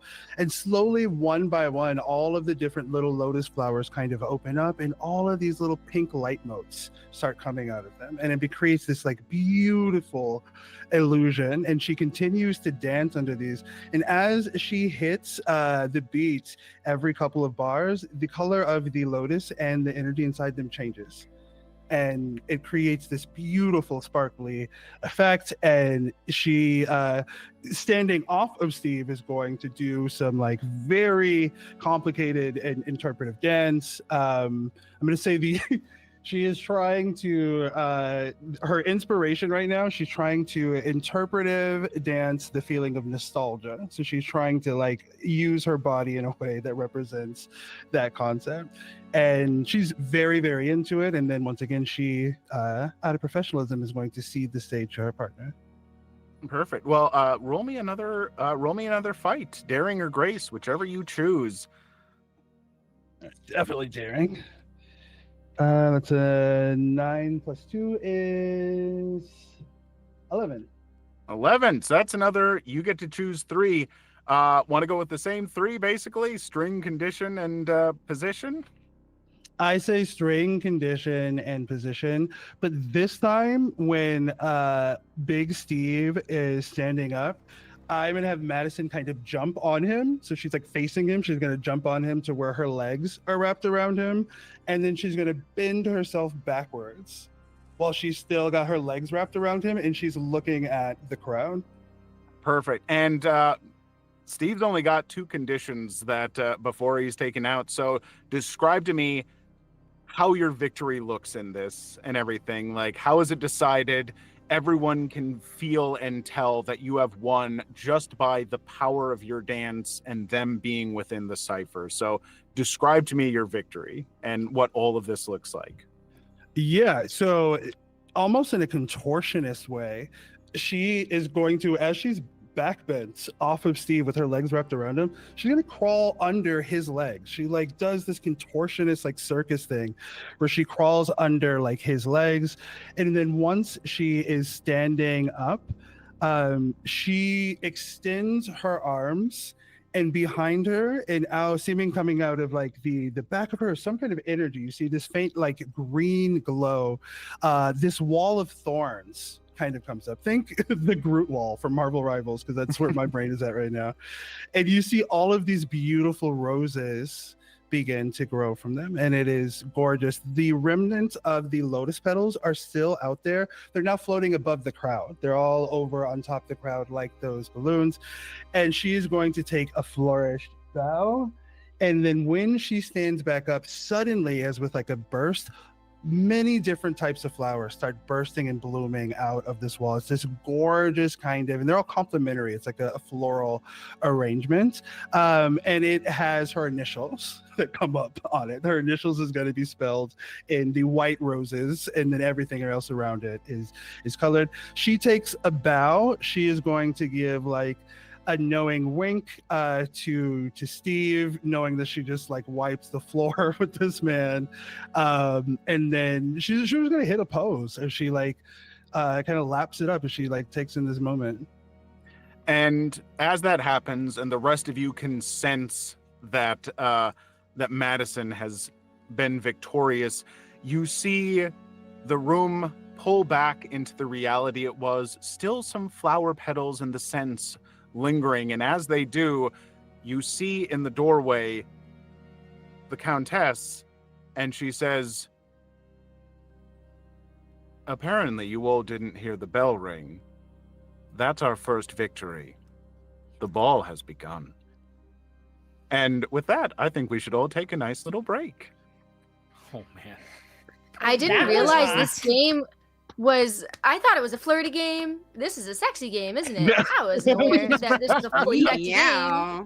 I think it What is depends on the happening? group. A little bit of both. And like I feel it's a capital T in Thirsty Sword Lesbians. Like Mm. I'm super into this. All right, friends.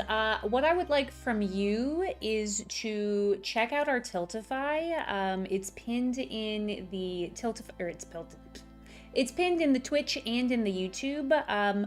But while you're there donating and checking out all of the cool ways that you can influence our games, because I don't think we're all going to roll as well as Aetherius, unfortunately, please give us some rerolls and some auto successes. I would also like a 5-page paper on what Thirsty Sword Lesbians means to you, and if you thought it was going to be flirty or sexy. Anyway, come back with that in 5 to 10 while we continue on with the next dance battle. Bye!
Hello, everyone, and welcome back. Thank you so much for joining us on this very thirsty, very lesbian, very sword experience that we are having.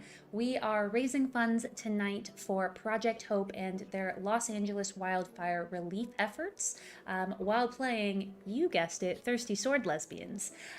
We are really excited that you're here today to help us as we raise funds and hopefully have you influence our game. If you go to the pinned chat in both our YouTube and our Twitch, you'll find our Tiltify link where every single dollar that you donate goes straight to the organization. But while you're there, you'll see that you can influence our game by gifting us re-rolls, auto successes. You can make us roll on the calamity table. So far our game is very sexy, and I feel like some calamity could help spice things up in the opposite direction of the sexy way that it has been going. So think of like a wild magic surge if we were playing Dungeons and Dragons. For a donation of $50 or more, you can name the next NPC, and for a donation of $100 or more, you can make all 6 of us roll for calamity. For the next $100 that gets donated, those are actually matched by Bogus Cheesecake, an Alaskan-based TTRPG company making unique content and systems like Bolarius. You should definitely check them out. They are amazing. And everyone who donates tonight does get entered into a drawing to win a $50 gift card to Heartbeat Dice. I know that everyone watching here is so good. A frick-frackin' dice goblin. Do you know how many dice you can buy with $50? Probably more than 2, that's for sure. Check out their website and maybe win a gift card while you're at it. With that being said, I'm going to hand things back over to Klaus to keep these dance battles a-rolling. That's right. Put your dance shoes on, everyone. We're getting out on the dance floor. So yes, you have just found out that during that dance, the bell rang. The contest officially started, and technically by the rules that Madison has garnered a victory, and that means Big Steve is out. However, he back in his military garb, he smiles at you and bows and says, "As if I am to lose, I am glad it is to such a beauty." And I think that they know what's up. So she gives him like I'll see you later face, and is going to rejoin the group. Yeah. So as you're walking back, the Countess says, well, I didn't expect that, and I know most people, the rest of the crowd, would like to be there for the dances, but the rules are the rules, and when the bell has sounded, it does start, so... But I did manage to catch the last little bit, and I must say, it was quite a battle. Yeah, I aim to please. Question. So while this was going on, Min was like, okay, we have like an actual mission. We actually have to do things. While this was happening, were there any passerbys? Were there any observers, other than the Countess, that maybe try to sneak a peek?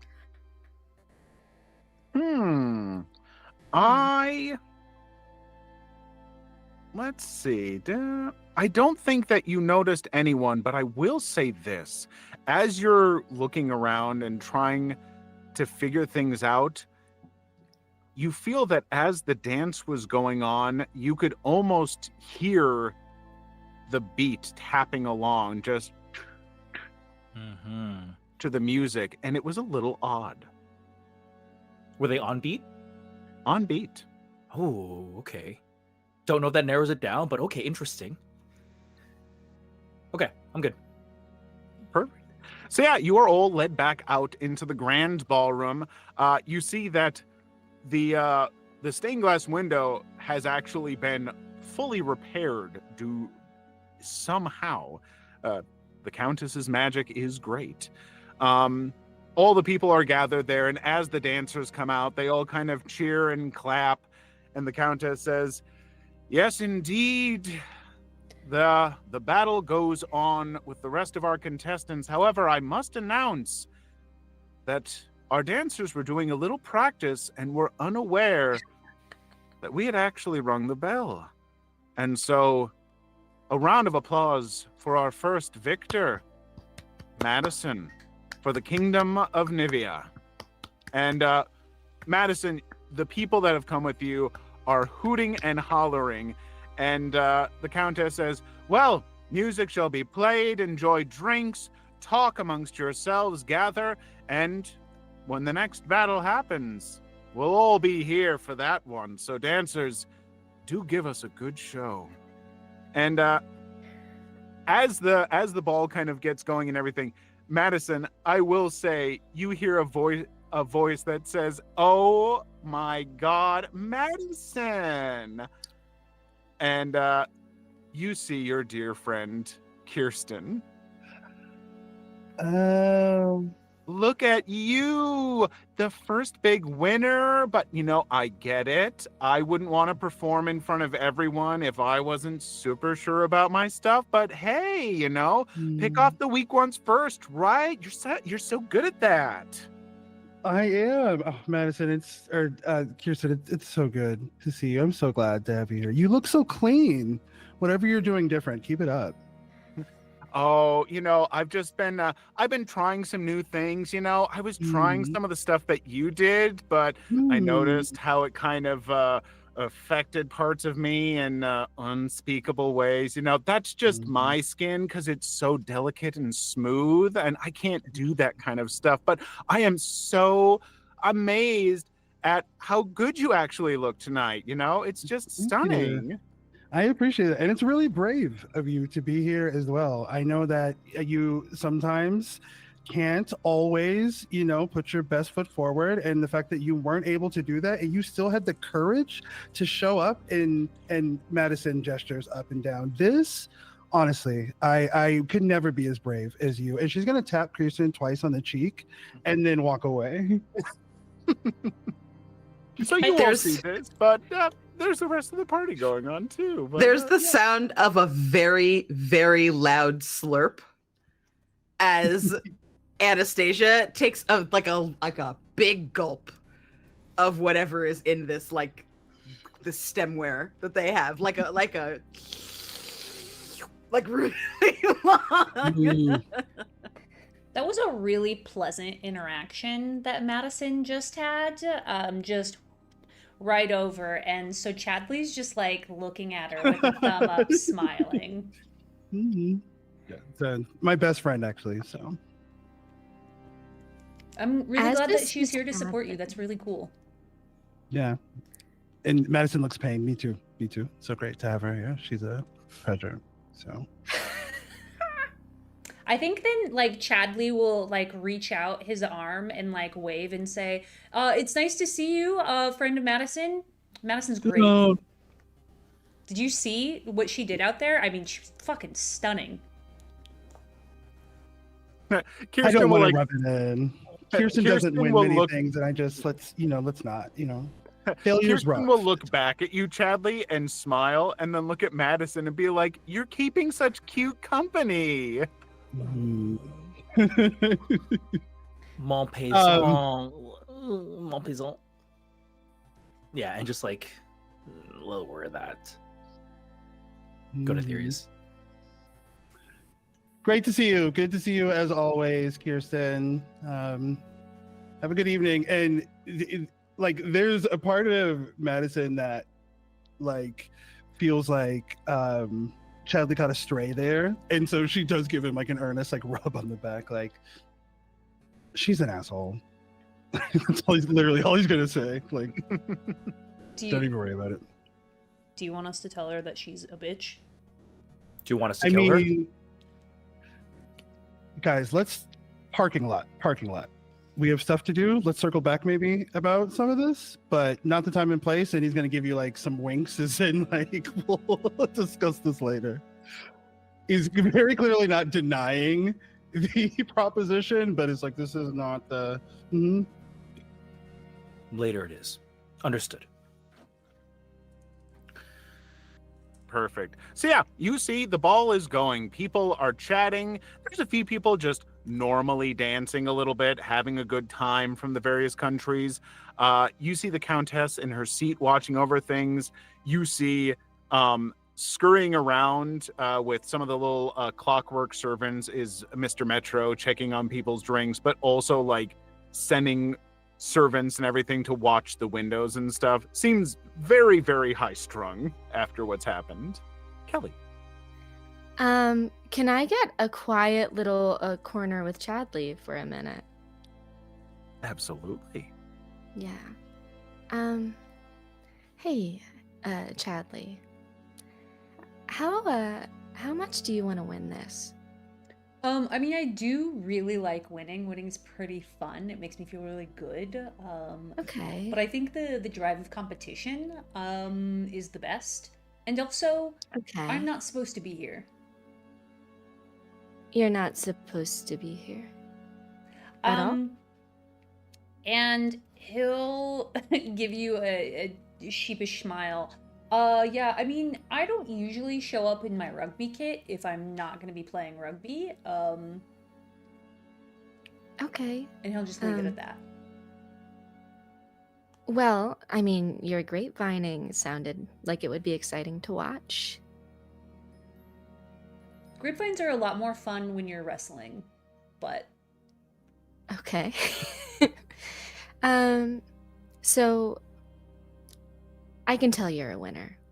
1000%. Not just from how you're talking, but you seem like you are who you are. And I really respect that in you. I'm here to compete too. But I'm mostly here to show people what my kingdom is all about. So even if I lose, I'm not really losing. And I'd like to see someone like you win. I'd like to see you beat me, if you can. Would you like to dance? I mean, do you think that you can beat me? I mean, are you challenging me to the grapevines? Are you trying to grapevine with me? I want to welcome you to my world a little bit, because I think you're maybe the only one who could handle it. I can definitely handle it. I'm really good at this. Do you scare easily? I'm not really a fan of like haunted houses, but if you hold my hand through it, Oh. I think I'll be fine. I might not be able to hold your hand at the start, but I could certainly get there. All right. I accept. But Okay. the smooch is still on, right? The smooch is still on. You're so generous. But don't get too scared. I'm not going to hurt you. Not even a little? I mean, unless you want me to. We can talk afterwards. Okay. So I would like to challenge Chadley on my turf. Perfect. The setting, as you feel your intentions begin to move throughout the room, the music senses this and automatically quiets. The audience knows what is happening. Describe to me how reality changes to fit your dance.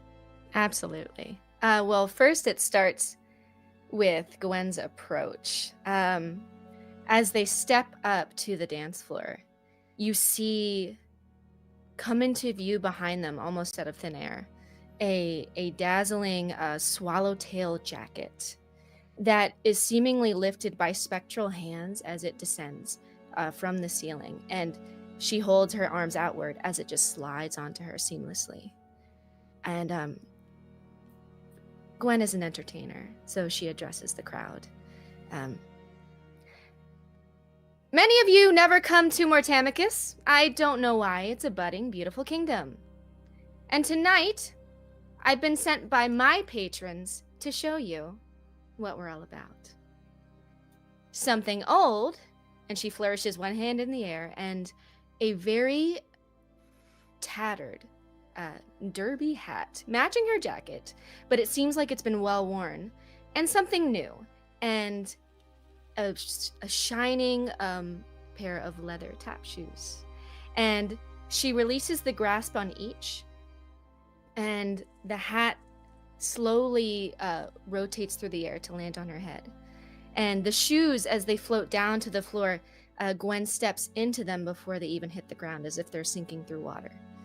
And as the hat descends, you'll see that the circles under her eyes deepen, and her face grows a little more gaunt and slightly more skeletal, not fully, but it's a lot more sharp edges, and the pupils in her eyes expand. So more surface is covered by black. And as she puts on her shoes, she is almost testing the acoustics of the space. Rapid fire, the metal under her shoes. I tried desperately to find the name of this move, but have you ever seen the tap dancers where they are rapidly tapping the front of the shoe and it's like lightning fast, and you're like, how can they even do that? That's what Gwen is doing right now. And it's like they're testing the acoustics of the space. Tonight, you'll see a show unlike anything you've ever seen. Don't blink. Don't miss it. And welcome in something from the past. And so with the final past, as she says that, she slams her tap shoe down, and it almost reverberates out like sound ripples through the space. And quietly to herself, but loud enough for anybody close to hear, you hear bum, bum, bum, bum, bum, bum. And in answer, you hear trumpets from a distance, seemingly approaching. But there's nobody else here. There's no other, like, we didn't bring a marching band or anything like that, except we did. Because you see from an entrance, actually, this is perfect for Chadley. So the terrain now has adjusted to welcome in our visitors from the beyond. So now we are on the green. We're on the green, like we are on a sports field right now. And you see spectral, skeletal, a marching band thrumming in through the front gate of this enclosure. And it's, they're doing like all the choreography a top tier marching band would do, except they are all skeletal people, very happy to be here, very welcoming, not trying to scare anyone, but just happy for a chance to perform for the living. How does Chadley feel about this? Now that we're on the green, they feel Yeah. a lot better. But I will say that I feel like I used my move Fool's Rush in when I vault into a situation without forethought and wind up way over my head. Gwen now has a string on me. I'm going to mark an XP and also take a +1 forward to defy disaster, which I feel like this is going to be a disaster for Chadley.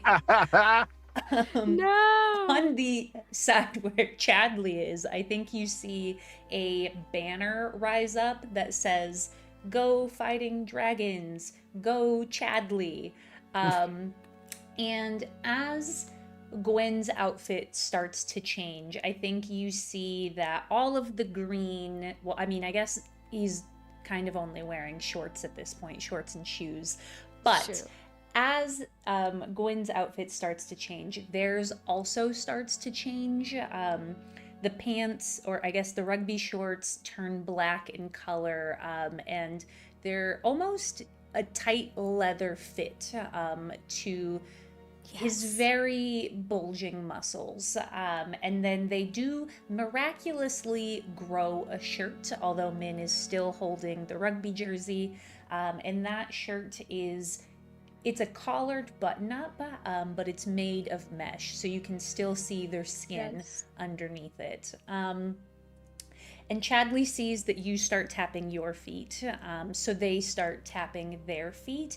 But as they do, you can see that they're doing it a lot slower, kind of stretching the muscles, flexing the muscles, and just making sure that they're warming up as they tap.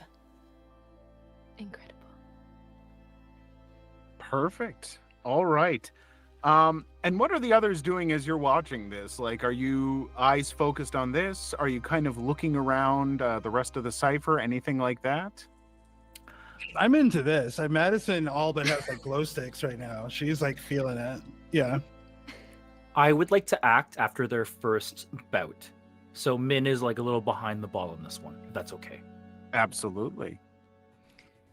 Anastasia is walking amongst the people who are the other dancers that are watching this display and trying to size them up, trying to see if there's something on them or about them that gives her an understanding of what kind of edge they have. Especially looking hard at our old man, our first old man.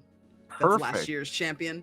Like Concord. I'm really looking at that guy to see if there's like what is the boon that he has? Like is it physical? Is there something on his person? Wonderful. I would love for Anastasia to roll figure a person out on him really quick, and then after that we'll get back to our dance and see how this goes. Let's see. So there's a roll Figure plus a wit. person out, plus my wit. Ooh, that's a 10. That is a 10, so you get to ask 2 questions now or later in the scene. And they got a nice Right. little list of them. Right now, I would like to ask, how could I get you to give me the boon that you have? Ooh, interesting.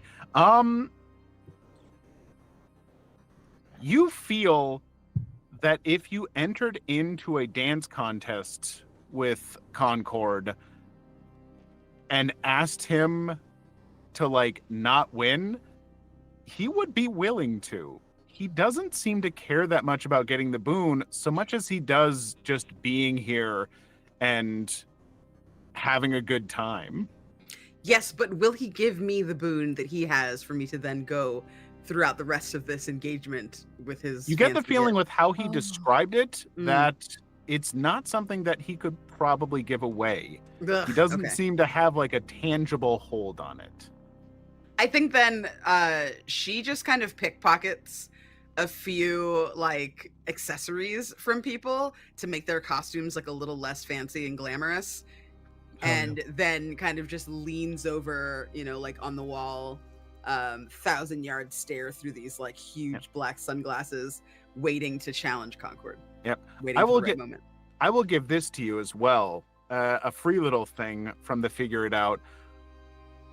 He seems kind of oddly quiet and a little off from what you've seen him acting like. Something seems wrong. I'm gonna But you- save my second question. Wonderful. Mhm. All right. Back to the dance. The cipher around you of these hundreds of people are just captivated by this.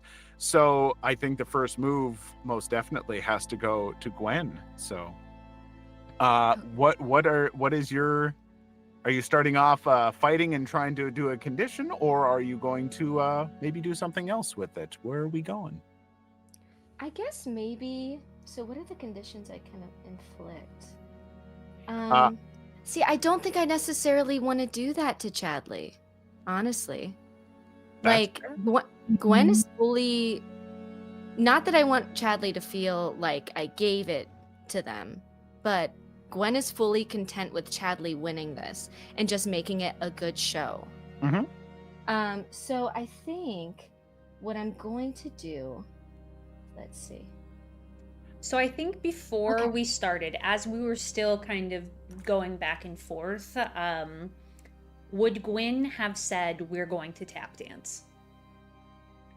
I think I probably would have told you to prepare you. Yeah. Then Chadley would have said, yeah, so I definitely need you to go first so I can watch, Yeah. but then prepare to be blown away.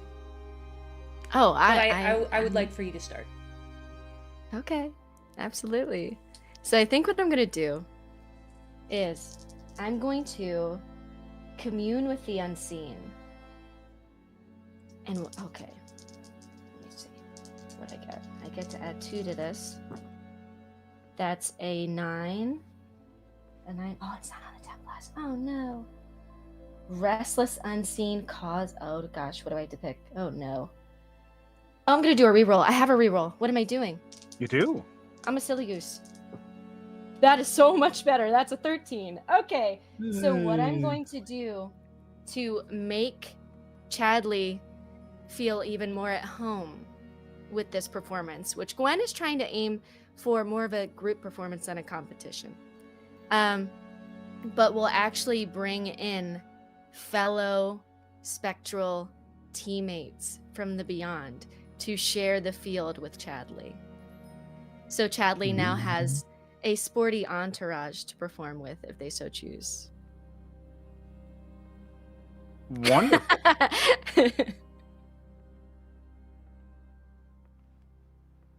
All right. And Chadley. Well, then, Chadley is going to use the move, the main attraction, and they are going to try to run through the banner, a la football style, to have a dramatic entrance. So I am rolling plus grace for a 10.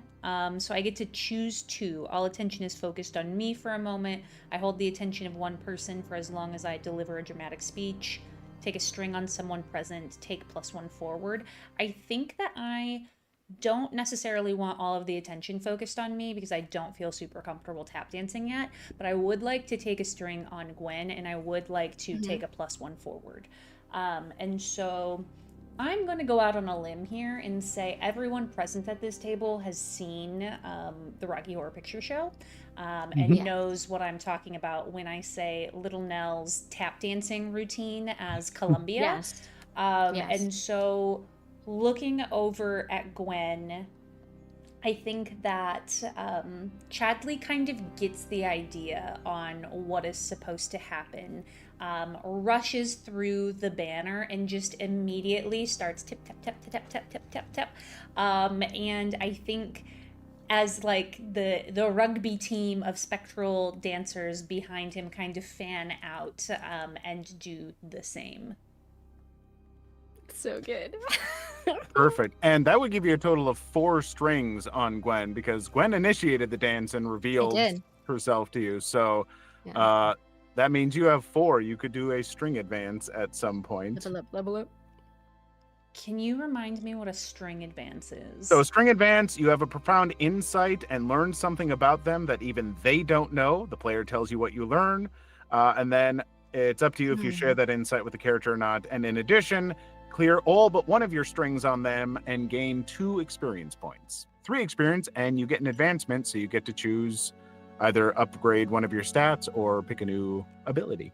Okay, so what I would like to do with this is I'd like to tippy-tap my way over to Gwen, and I would like to bend down into Gwen's ear and say, do you have a crush on me? Because I kind of have a crush on you.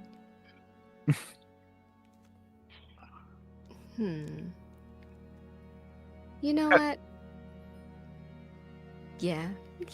Don't we kind of all do, right? We all do, right? And it's like to the audience, it's like, yeah. Take off your shirt again. I mean, it's mesh and it's barely buttoned That's at this true. point. How many moves can I do in one go? Can I use my lust at first sight? I barely know Gwen, but I'm a little smitten.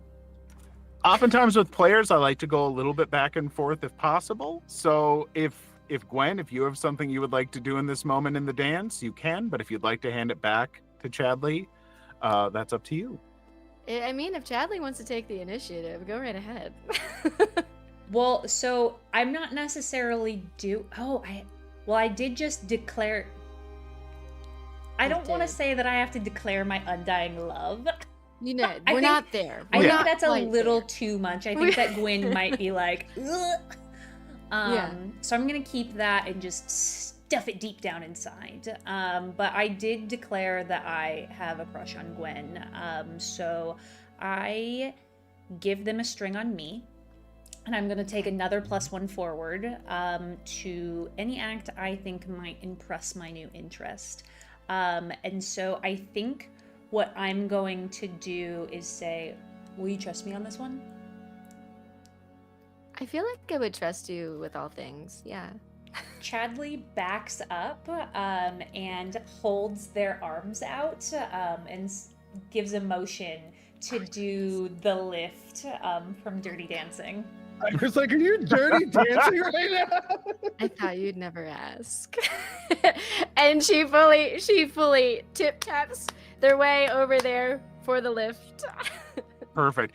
As they're lifted, let's go back to Min. Min. I am waiting to ruin this moment. Hello, everyone. It's me. So, as this is happening, as this like scene is playing out, Min leaps upon like the barrier of this arena that you've constructed, and says, "Mon paysan, you have my sword. You have everything for me. How can you defend yourself against this alone?" Enfoué. And Min's body sets on fire, and 64 holy layers of cloth burn off her body. Oh. And with that, still in flames, Min begins to try to force herself into the arena. Ooh. It's a wrestling match. It's wrestling now. So we can grapevine, is what I'm hearing. It is suddenly a 3-person dance-off. Oh, And, shit, y'all. I think that Chadley is strong enough that he could lift one person in one hand and the other. So That's why you have 2 hands. so Gwen is already in the air. Unless, do I need to roll to have Gwen in the air, or does it just happen? No, you got Gwen in the air. That happens. That Amazing. happened. I'm there. If Gwen's into it, it happens. But I am going to gently tap on Gwen's ribcage, twirl her to where she can see Min, and say, "Do you want to triplet with?" Do you think she'll stop calling us peasants? No, I think that might be Probably her not. kink. But that's Oh, fine. oh. I mean, okay. All right, sure. And he'll like have you in one hand and then Yeah. make eye contact with her and just motion with 2 fingers. Making Amazing. direct eye contact. could you please roll entice for me? That is roll with heart. Ooh. Yes. And I do have the plus. Now it's only +2 forward because do I think this, shoot, I haven't declared. All right, I just have a +2 forward. And that's an 8 on the die, so 10. 10. All right, so you would gain a string on Min, and Min, you get to choose to either get flustered and awkward, promise something they think you want, or give in to desire. Excellent. Hmm. So, I would like to first mark a tradition here for Ooh. looking to defend someone who's weaker than me. Because mon paysan. However, at this motion here, you're clearly not weaker than me. You're way more in control than this than I thought you would. I am too flustered here. This is bonkers. This is not the way I want. And as Min enters the battlefield, Min realizes this situation has been read not just wrong, but like wholly wrong. And Min stands there as the flames like die down, and on theme has like been draped as the flames die down, draped in like a white robe, like a funeral garb kind of thing. And although has been meaning to sprint towards battle, now just kind of like, oh yeah, like kick the dirt, kind of like, oh, this is weird. Can I get back up the way I came? He shakes his head no. If he can like read the defeat and disappointment on your face. And he'll, again, Gwen is still twirling in the air. He'll go from motioning with two fingers like this to I wave as I twirl around each time. We're And, welcome. and Min, Every revolution is a wave. I Min- have my marching band line up for you, leading to us.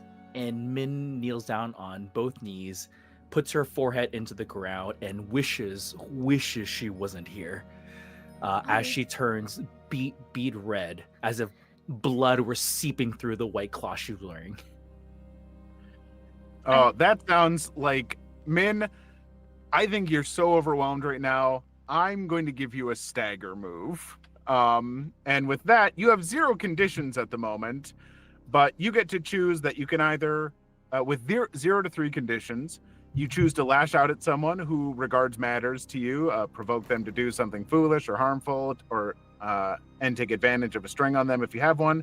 You could hesitate or stumble, and the opposition gains an opportunity, or you grin and bear the blow and mark 2 conditions. Let's take 2 conditions. Let's make it spicy. Yeah. Min Oh. is now angry at herself. This was not the way she wanted this to go. She thought she was the powerful one in this one. She thought she was going to be the hero, and she's pissed that she just misread the situation, and she's insecure. She feels like, everything that she thought she knew is actually not really what she knew. And she can do nothing but wait for this scene to progress, and hopefully things get better. But she's pretty sure it won't. All right. So that's happened. I would love to see Gwen or Chadley. I think one of you has the spotlight on you at this moment. I mean, it's gotta be on Gwen. Like, Gwen is I'm in the literally air. In the air. And so I'm going back between looking at Min and at Gwen, and I'm trying to take any cues, any visuals I can from Gwen about how she'd like to be lifted, where she'd like to be placed. I'm trying to continue keeping that spotlight on her. Oh, go ahead. No, you go ahead. You go ahead. Can Madison attempt to have Big Steve kind of breach this barrier and get Can she send in her goon essentially to see if he can like get a hole in the wall or just rescue? You do have strings on him, so if you spend a string, you could influence him to do something for sure. Yeah, she promises something super, super dirty in his ear that the audience doesn't hear, and we just see his reaction when his face pulls back, and without speaking, we see Big Steve almost like he doesn't hit a full sprint or a run, but this is a man who is determined now to go and help him and get out some way. Yeah, man, you would see Big Steve suddenly like pushing through the kind of barrier of the cipher to offer you a hand out of there if you so choose. Ooh. No, Min sucks too much. I feel like she's going to refuse it initially. I feel like she feels like she could potentially like pull this out of the bag. Although as the audience here, we know that like this is like a lost cause. You're only making it worse. So I'm gonna play it that way. All right, perfect. So yeah, you got Big Steve to go, but Min is not willing to give up. So Gwen. I think I motion, even though I do have the spotlight at this point in time. I think I motion quickly for Chadley to lower me, kind of breaking the momentum of the dance, but for a good reason. Just because my whole point in coming here was to showcase the power of our kingdom, but also to show people that like this is something we want to welcome you into and to be a part of. It's like, come visit us. Like we have so much to offer. And sees Min all over there, dejected, feeling ashamed, and will fluidly trying to keep up the performative aspects of it, like a whirling dervish tapping their way over to her and say, Your Majesty, would you honor us with this dance? Wonderful. I could feel that could be Is that a move? That could be an entice move. Okay. I also feel that you could be trying to like expand what your dance is beyond its normal scope. You could also Yeah. consider that defy disaster, which is just a move that you could do for doing anything beyond what your normal limits might be. Okay. I think I'm probably just gonna go with entice. Yeah. Just because Gwen is making the effort to try to connect. If there's something to connect with in men, we'll see. So that's a where's my piece of page? It's a 9. Okay. So gain a string on them unless they decide instead to choose one. Yep. Well, also So keep you in have to mind you have a +1 in your dance and everything because this is your dance. Your dance. Oh my gosh. So that actually. Okay, that's it. Never mind. That is a 10. It's a 10. Yeah. All right. So you would gain a string on Min, and then Min, you can get flustered and awkward. You could just try and promise Gwen something you think they want, or you could give in to desire. They are currently lowered in a bow with their hand extended to you. And think I would Min- like to say that Chadley is making their way, tip-tapping over to hear whatever is about to happen. I think Min gives into desire, and the desire here is to touch someone who's not of court. And very slowly, Min reaches out with her hand, pallid and pale as per the aesthetic here, and grips yours. And as she does, I think I'm going to use one of my moves, which is Oh boy. people are people. And she's going to say, in the kingdom of Wei, we don't dance with people who are beneath us, but we always dance with our sages. So I'm sharing something good about my home. We always dance with people who we respect. So I'm going to roll. Perfect. Give me a roll with hearts. Let's see how it goes. That's a 10.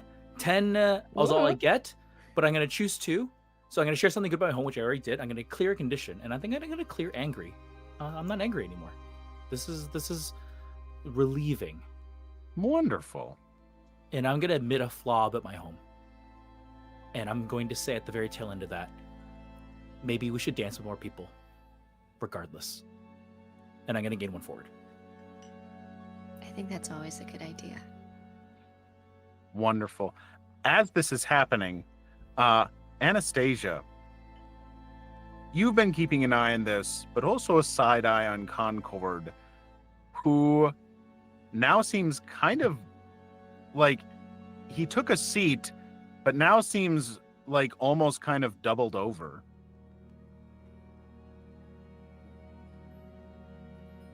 Doesn't look well. Uh-oh. I think Anastasia takes like a deep breath, hoping that this isn't going to get them in over their head, and brings him a glass of water. I see you seem stressed out. Is everything all right? He nods and he says, "Yeah, I think I might have done the drinks a little bit hard this time around. They got to make them a little bit stronger. I think it's also the mountain air. It's a little thinner. It's hitting me kind of bad." And as he's saying that, you see Mr. Metro come over, and he's like, "What? Is something wrong here? What's happening?" Your champion seems to be in over his head. Oh, sir, Mr. Concord, please just come with me. We have some antacids or whatnot. Maybe that will help you feel better. I'm so sorry. Just we can't interrupt the dance. And you see that he kind of helps Concord up and everything, and starts to walk him out of there. Before he does, Anastasia asks her second question. She Oh, yeah. grasps his shoulder. The grip is soft, but not easily broken, and says, "What are your feelings toward the Countess?" I mean, She's kind of incredible. A little weird, a little intimidating. I like her. You know, like a sister. A younger or older sister? I don't know. Good to know. That is my type. Enjoy your Maylox or whatever. Thanks. And yeah, you see that he's let out of the ballroom, not looking great. Back to our dance though. The three of you are out there now on the dance floor, all taking part in this dance battle. What would one of you like to do? I open the dance floor to you all. I think that now that Min is involved in the dance and looks a little less angry, Chadley would raise their arm towards her face. Would she feel slighted, or would she allow them to touch her? I think within the context of like her saying like this is now a dance that she's willing to participate in, I think she's willing to fall into this gesture. So holding Gwen's hand in one hand, I think, and then with their left hand, it looks like there's a lot of hair in Gwen's face. It looks a little messy right now. And he'll kind of push that behind her ear and say, "You look very nice when you let loose, Princess. You should let someone else be in charge every once in a while. Let your hair down, as such." And I think, was this to Min? Mm-hmm. It was to Min. I think Min kind of like coughs up like and swallows really, really hard and averts her gaze, but slowly brings her gaze back as if like fighting some kind of unseen force, and just like looks to you, looks beyond you, back into herself. And actually, before you respond, Chadley, could you roll emotional support for me? Ooh, I Ooh, can. yeah. That is going to influence, That's I think, good. how this goes. It's with heart or spirit. Okay, it's an 8, but it's also a playbook move. Whenever I give or receive emotional support in an intimate moment with someone new, I mark XP or clear a condition. I'd like to mark XP. Beautiful. And well, A, that's enough. You can take an advance, so you can either increase one of your stats or take a new move from your playbook. And Min, you were smitten with Chadley, if I recall correctly. So that's correct. That means if you open up, instead of choosing one, you would get to choose 2 of the emotional support options. And that's my choice or Jess's choice? It is your choice, but only if you choose to open up. Ooh, this is a difficult situation to open up, but let's open up a little bit. And I'm looking for the emotional support. I'm missing it, unfortunately. What are my options? Your options are clear a condition, mark XP, +1 forward, which means you just have a +1 probably during the rest of this dance or scene. And the last one is gain insight from the GM about an obstacle facing one of you. Excellent. So I'm going to go ahead and clear insecure. My first thing I'm going to do. So Min just feels like more whole in this situation. And as you reach out and move her hair away from her face, revealing like her whole visage, a hand reaches out and she grasps yours. In her other hand, Kel, she still has Gwen's hand as well. And she's kind of like stuck in like the center of like this embrace of just like hand to hand, palm to palm, finger to finger. I'm gonna ask the GM a question though. Oh. And my question to the GM is, having experienced now kind of support outside of my kingdom, Is anyone in the kingdom of Wei a betrayer? Someone who's looking to take advantage of this? I look inside myself and I ask myself, is anyone here a threat now to this entire endeavor? They are not. However, I'll give you just a little bit more. As you have this moment kind of looking around the cipher and trying to figure this out, you would also notice that you trust your kingdom, and looking inside yourself, no, they would never do this. Your kingdom, they want to win, but they're confident that they can win the right way. However, you also notice that not only has Concord been let off the dance floor, but you notice that Big Steve, who was just out here helping you, also gone.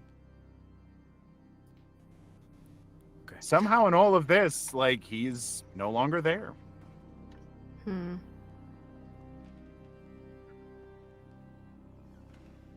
I really feel like Min has lost the will to dance in this here. Yep. I think at this moment, because we've only got so much time with the one shot and everything, in this moment and in this dance, who do we feel like is kind of has the control here? Who of the three of you do you feel like has sort of gotten the audience's vote as kind of the winners here? I hate to say that it's not Min. Yeah, that's fair. Yeah, that's fair. I would say Chadley. That's very funny. I would say Chadley. Because I I would actually say Gwen. Gwen. I was gonna say Gwen. Okay. I think Gwen was a really effective ambassador and had ambitions above, beyond, and also concerning the dance. So I think they nailed it at multiple levels. So I would say Gwen probably at the most impact. Yeah. Okay. Because now I want to visit the country. You did an amazing job promoting tourism. Now I'm booking my trip. Double-edged routine. I think before the dance is announced as who's the winner, Chadley gives Gwen a kiss on the cheek and said, "You definitely won." But then he'll look over at Min and say, "But you can win later too." And then he'll walk away. I think fingers upon fingers, lingering that touch, like a peasant thirsting in the desert. But Min will end the dance. Perfect. And with that, Gwen, that reality recedes back to what it is, and we see, the audience is kind of stunned. This 3-person dance, it's unusual. It doesn't happen, but people erupt into applause, and you can see the people from your nation, it's not exactly what they expected, but they're smiling, and you can see their applause becomes this joyous thing. I think Gwen is probably emotional, is used to our nation being overlooked, and very much went into this insisting that Chadley should win just because Chadley seems like a very good person, but is also very touched by this moment and happy with the results. Perfect. So as this ends and people are getting ready for the next dance, Anastasia, you have this moment where it's wow, the dance is kind of over. Maybe it's time for another one. And first, you have a moment looking around wonder where the Countess is at. She's nowhere to be found. But then you remember, there's that cute little punk gal and everything. And she seemed interested in a bit of a challenge. You also don't see her. What is going on? Anastasia immediately is either they've both taken ill, which would be a shame, or they're together, which is unacceptable. And I think she like makes a beeline through the crowd to find what is his name? I feel like his name's Mr. Minutes, but I know that's wrong. Oh, Mr. Metro. Yes, Mr. Metro. I'm like, Mhm. Metro? Metroid. Mr. Excuse me. Metroid. Where are you? I He know you're here somewhere. is also not around. And yet you're noticing something too. The music of Gwen's dance has stopped, but you still kind of feel the rhythm of it. And you realize that somewhere in here, you're hearing Hmm. I don't know if that came through the mic or not. Might have been too The quiet. first one Oh. did. Mhm, mhm. But yeah. Yeah, the first one did. Is that like a tapping that you're trying to do? It's like Did I a hear? ticking sound. I look at everyone and I say, Hate I that. think that you need to leave. Mhm. I Why? recognize we're supposed to be finishing the dance. I have a backup plan in case this doesn't work out to make sure that my kingdom has everything it needs. But for the rest of you, you might want to go. Is She like something- turns on her heel. She's wearing like really like super duper high kind of ankle strap Mary Janes that have like a 6-inch heel. So she's like even taller in these heels and just starts to stride toward the door. But You the see Countess- Madison visibly looking for Big Steve and walking towards the exit. Yes, the Countess, men, I understand. The Countess has abandoned ship. And I will not be here among the rubble. But should we not flee to her aid? Should we not meet this threat? Chadley Head on. picks her up and scoops her away.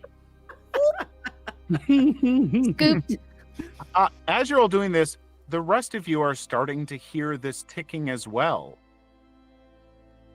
Where is it coming from? Is like reverberating everywhere, or is there a central point? It seems to be coming from further down the back hall that you went down before to the little living room area. Okay.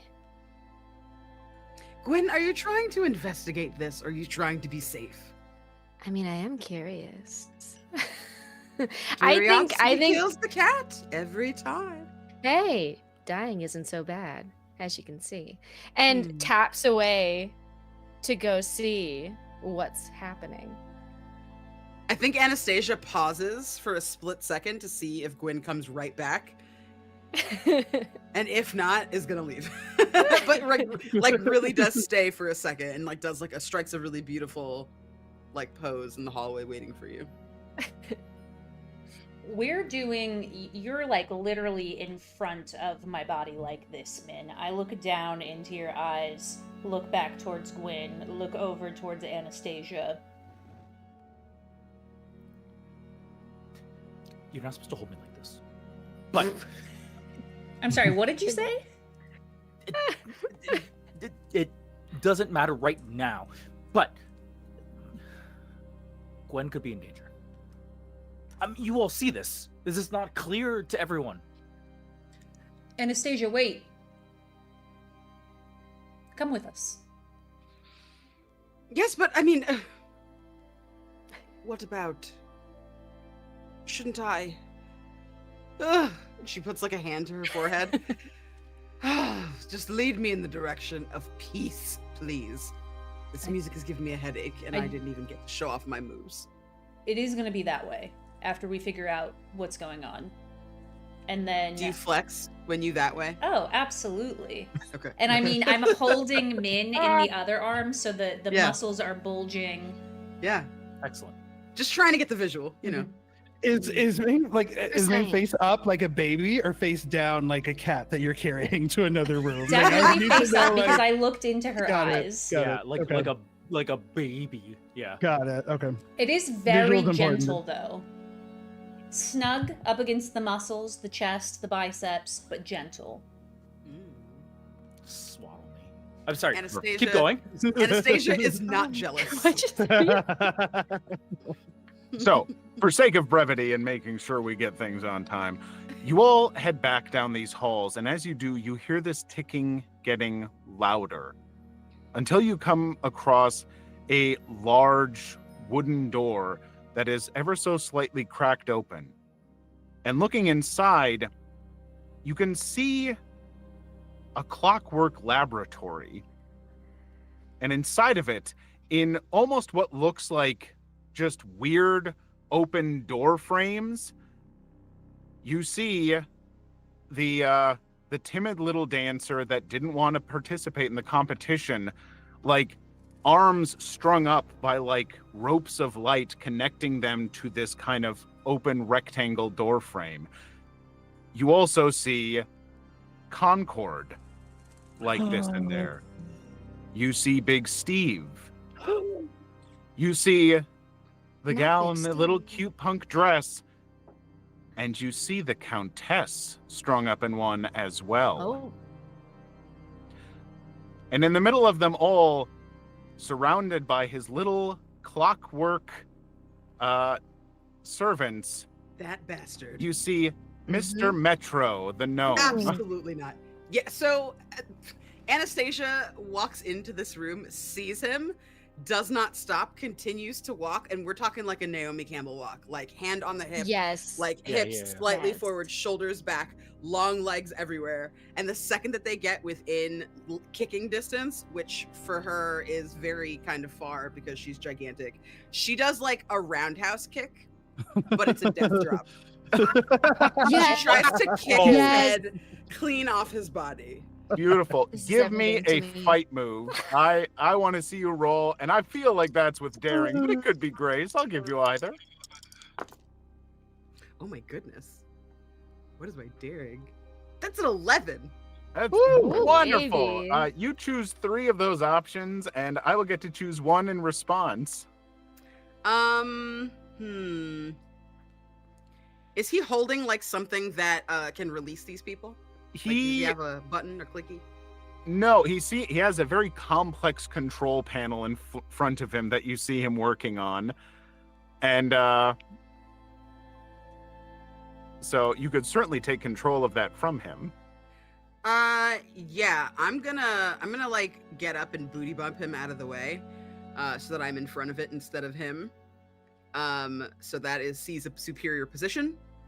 I am going to inflict a condition. I would like to inflict I can tell, if anything, the Yeah. most likely would be angry. Okay. So I'll inflict anger, and then I will the violence is the anger by kicking him in his face. And then I would like to provoke him by saying, "What, you couldn't measure up, so you had to do this? You had to resort to bondage. Consent is everything. Hasn't anyone told you that? All of us would have said yes, Mr. Minutes." You see him like down on the ground, and as he pushes himself up, you see the room starting to go dark, and you see a like rectangle of light form around him, and he says, "It's Metro Gnome, and I am so sick of all of you dancers thinking you can do anything." And he looks at you, and he looks deranged now and furious. And he's like, "And what's more, you're fighting for nothing. There is no boon. She lies about it. But now, I don't have to serve this lying, worthless nothing anymore, because I have the power of dance now too." And you see this rectangles around them light up, and as his rectangle lights up, you see him awkwardly, like this terrible shuffling little dance inside the rectangle as he just faces you, and it's so low effort. It's well timed, but it's just awful. And yeah, I would like you to roll Defy Disaster as this kind of like wave of mediocrity like slams into you. Okay. Would we add to Defy Disaster? Defy Disaster can be any one of them. It depends on how you're choosing to do so. I'm Gotcha. gonna choose. I'm gonna choose Daring for my Defy Disaster. Oh no! Love it. Man overboard. A 9. Wait. A 9. Wait, I have a +1. It's a 10. A Yes. 10. That plus Um, one. All right. Also, my feelings track reached 4 for the stranger. Or the trickster rather. So in that moment where I'm trying to kind of intimidate him, what I'd like to layer on top of that, she snaps her fan shut and like takes her glasses off of her face. And when her whole face is revealed, she has like the most maniacal looking like face on. Like she's got a wild kind of zany looking eye. Like she's still very classy, but it's clear that this person has just had enough. And the grin is too wide. Like it's even further up her cheeks. Her jaw is a little too large as she kind of screams at him and stamps her foot like an angry woman asking to speak for the manager. And I think she's going to say, I am a Nigerian princess. I do not deserve this. I found my way from the internet into the world of Mlem. I rose from the ranks, one yoni egg at a time. Okay, I have done my due diligence, and I will get a boon before I leave here if it is the last thing I do. And I think she's like screaming at this point. There's like spittle flying everywhere. Like she has lost all the composure. She still looks really sexy on the outside, but like she's gone, man. She's upset, inconsolable. Wonderful. And I'll still give you the floor.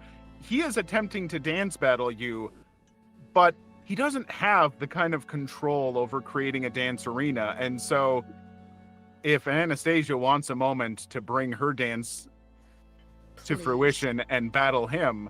Yeah, I think that when Let she him. yells, when she finishes screaming, she's there and she's grown a couple of inches. Like she's even bigger now that she's kind of like let her true face show. And she's like panting really heavily and her shoulders are starting to hulk out and the entire room goes black and there's just a catwalk with like all these spotlights on the catwalk in a line. And there's a posse at either end. My posse is like a group of very beautiful queers and his posse is just like his mechanized things. And they're saying like really hurtful and offensive one-liners at everyone to read them to filth. While these mechanized things are doing whatever they're doing. And I think like there's music, house music gets turned on really, really loud. And it's like all the hits. It's like Robin, it's Janet, it's Britney, it's everybody, right? And I think she just starts to vogue. Like she just straight up starts to vogue, straight face. She's still kind of heaving a little bit, like panting a little bit. So it's super disconcerting, but as she starts to like lose herself in the rhythm of her movements, I think she starts to return to normal again and she opens up her fan to like signify like a let's go. Perfect. Roll me a fight again. And we'll probably wrap this up. We're running out of time. It's just so much goodness in this game. Holy shit, that's another 10. Oh my god. Yes. Beautiful. He is like, as you're voguing, you see him attempting to do it back, but it's just this pale, lifeless imitation, like it's perfectly timed, but he's just putting no soul into it. He's not revealing himself. He's just mimicking. In an effort to make fun of him, she pulls in aspects of the robot into her Vogue and just like stares at him like one arm dangling. It is very shitty to mimic his trash dance moves. Perfect. And yeah, we will say with that, the wave of that and the crushing disappointment that even trying to steal power from these other dancers with his weird machines and everything, he is just this lifeless imitation.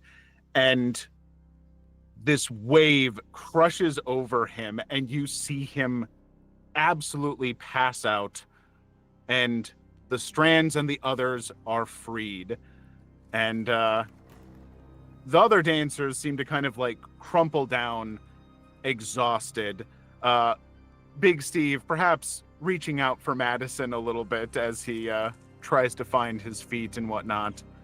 But the Countess, freed down and everything, kind of shakes her head for a moment, looks around and says, well, this is fucked. Fair. And she looks at all of you and looks at him, and you see she glances at him and she says, did you poison my wine? And then she like looks over at Concord and says, poisoned a few wines, I see. Unacceptable. And with a snap of her fingers, you see Mr. Metro sink into his own shadow and is gone. Yo. Beautiful. Immediately after she does that, I think Anastasia like composes themselves and puts her sunglasses back on and kind of like zhuzhes her hair so it's kind of fluffy around her face to hide like the long lines of where her mouth actually ends. Reapplies, like takes out a little compact, reapplies the lip gloss, snaps it shut, and then looks at her. I'm here to claim the prize. I think in the background, you'll hear as Chadley kind of chuckles and says, I mean, geez, after Anastasia's amazing dance, I guess you could say that Mr. Metro is no more.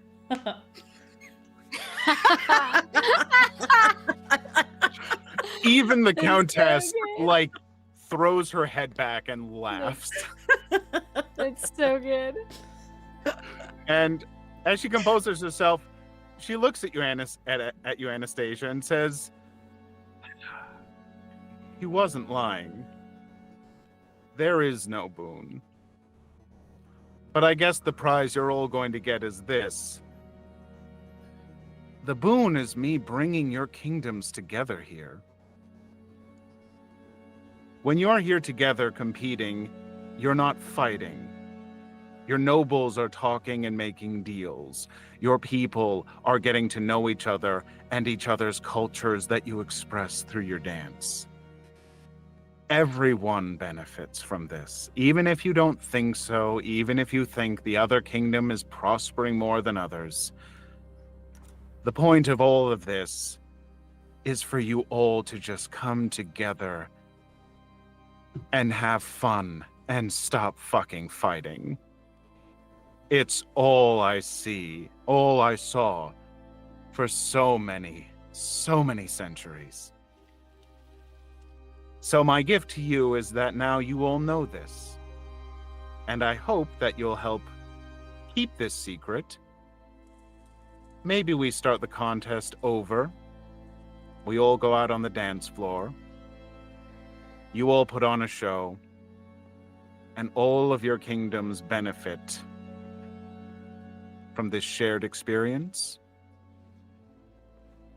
Anastasia holds out a hand as if to offer a handshake and says, well, in that case, I have some extremely lovely leggings that I'd like to share with you. All you have to do to get your own pair is get 3 of your friends to sign up.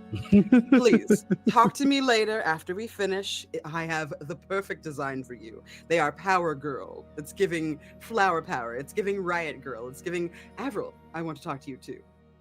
She smiles as you shake her hand, pulls you a little closer and says, I don't know. Maybe I'll just get the leggings that you've got on after I pick them up off the floor later. Anyway, shall we go dance? Absolutely.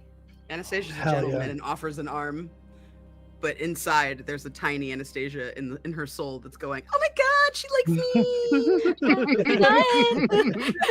me. And does anyone else want a little last moment before we have to wrap up as we've hit time as I try and fumble through the end of this?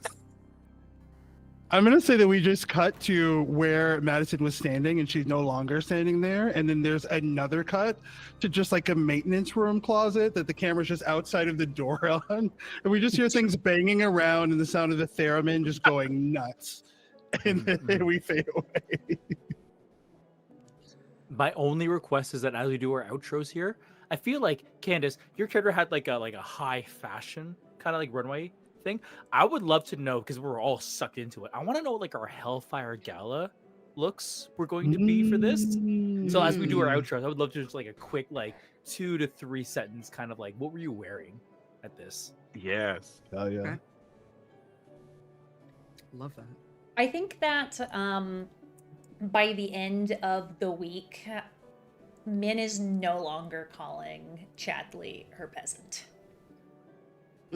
I think that is Now- 100% what's going on in my head.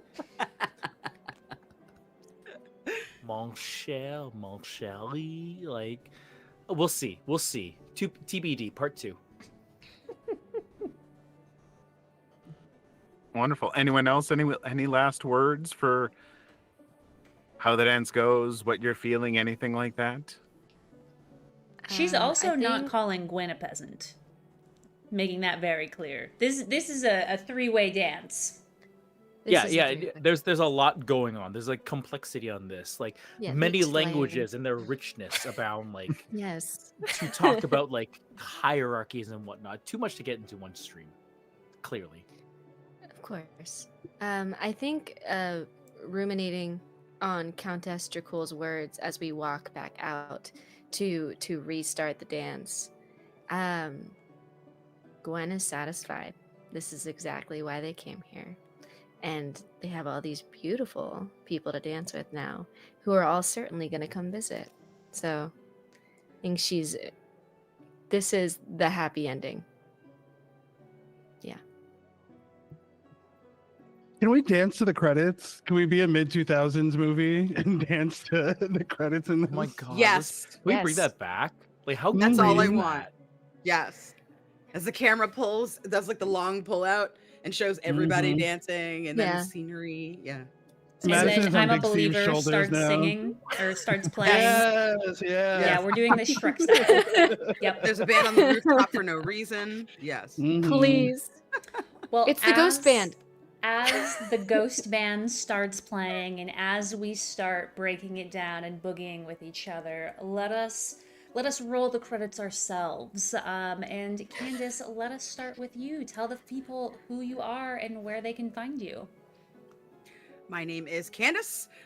You can find me over on Blue Sky and a smidge, like the tiniest grain of sand, on as at the Candace Marie on both those platforms, and then at Candace the Magnificent everywhere else. You can hear more of my work in the podcasts Partial Veil, City of the Black Rose, Herald of Shadows, and Frequencies, as well as Bloom and Blight. Oh, and see me, I think, tomorrow with Aetherius, but I'll let Aetherius say that part. Yay. And also the gown. Oh, the gown. Okay, so I think once it's time to go back into fashion mode, and Anastasia doesn't have to have her legs free for kicking and dancing purposes. Was there a theme to this party? No, not particularly. Everyone kind of had their own thing going on. I think like her attendants come and bring her a belt, but attached to the belt is like a very long train. So it's like this big like skirt thing that's attached to this belt that goes around her waist, also made out of latex. She changes into flats that are sparkly because she intends on just doing like some, talking and chatting and not really like her fancy dancing. And she like holds up her fan very large, like above her head, so that all you can see is like from here down. And when she snaps it shut again, she has like huge afro puffs instead of the big afro. Yes. Oh, popcorn it to Aetherius. Yes. Hi, everybody. Oh my God, this was my first time playing TSL. What an absolute delight. You guys were so much fun to play with. Such an honor to do this for such a good cause, too. So thank you, Jess, for including me in this. I thank you to everybody who donated. That's amazing. Such like a worthwhile cause. So my name is Ethereus Bordeaux. You can catch me on Roll D5 tomorrow. I'm going to be doing, so it's Black History Month, but tomorrow is just going to be a game night that is just a celebration of Black joy. So there's going to be myself, Candace the Magnificent, Spinx Akasha, and Spunky Taylor. I'm going to be playing some Jackbox. You can come and play that with us right over on Roll D5. I also just had my first TTRPG actual play podcast release, and it is an all-black, all-queer cast. It is called World Replica. You can find it on Spotify. You can find it wherever you get your podcasts. It's such a passion project. It is like a love letter to a number of different genres, but if you are interested in, I would say, mysteries, and it's got like a strong isekai feel to it, very, very fun. Of course, you can catch me on Castleton this upcoming Saturday, which I am going to have to self-eject so I can go record for here shortly. And yeah, that's a huge project. A lot of the beautiful faces you see on screen right now are part of that. And it's finally coming to a close after like months and months and hundreds of Crazy. people and dozens of hours. It's coming to a beautiful close. So yeah, those are all the places you can find me, and I will popcorn it over to Cal. Okay, hi. I'm Kelly the Kellhop. Oh, wait, what was that? I'm sorry. Oh no, sorry. I'm just like doing what the can I- Minnesota goodbye. I'll see you guys soon.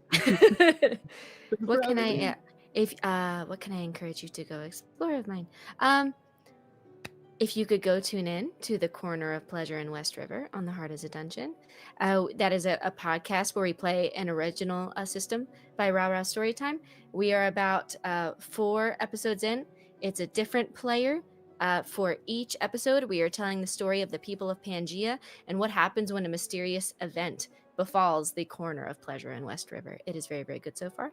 So if you would like to go take a look at that, that is my plug. But really, I just want to talk about how grateful I am to be here for such a worthy cause, playing with such stellar people. Like this table is bananas. You're also like wildly talented, and I'm just happy to be here. And it was so much fun. So thank you for having me. Yeah. Popcorn to Steve. Yes, I'm catching it. I'm happy to catch it. My name is Steve Wen. Thank you so much for having me. I had so much fun with this. PBTA games are so much fun.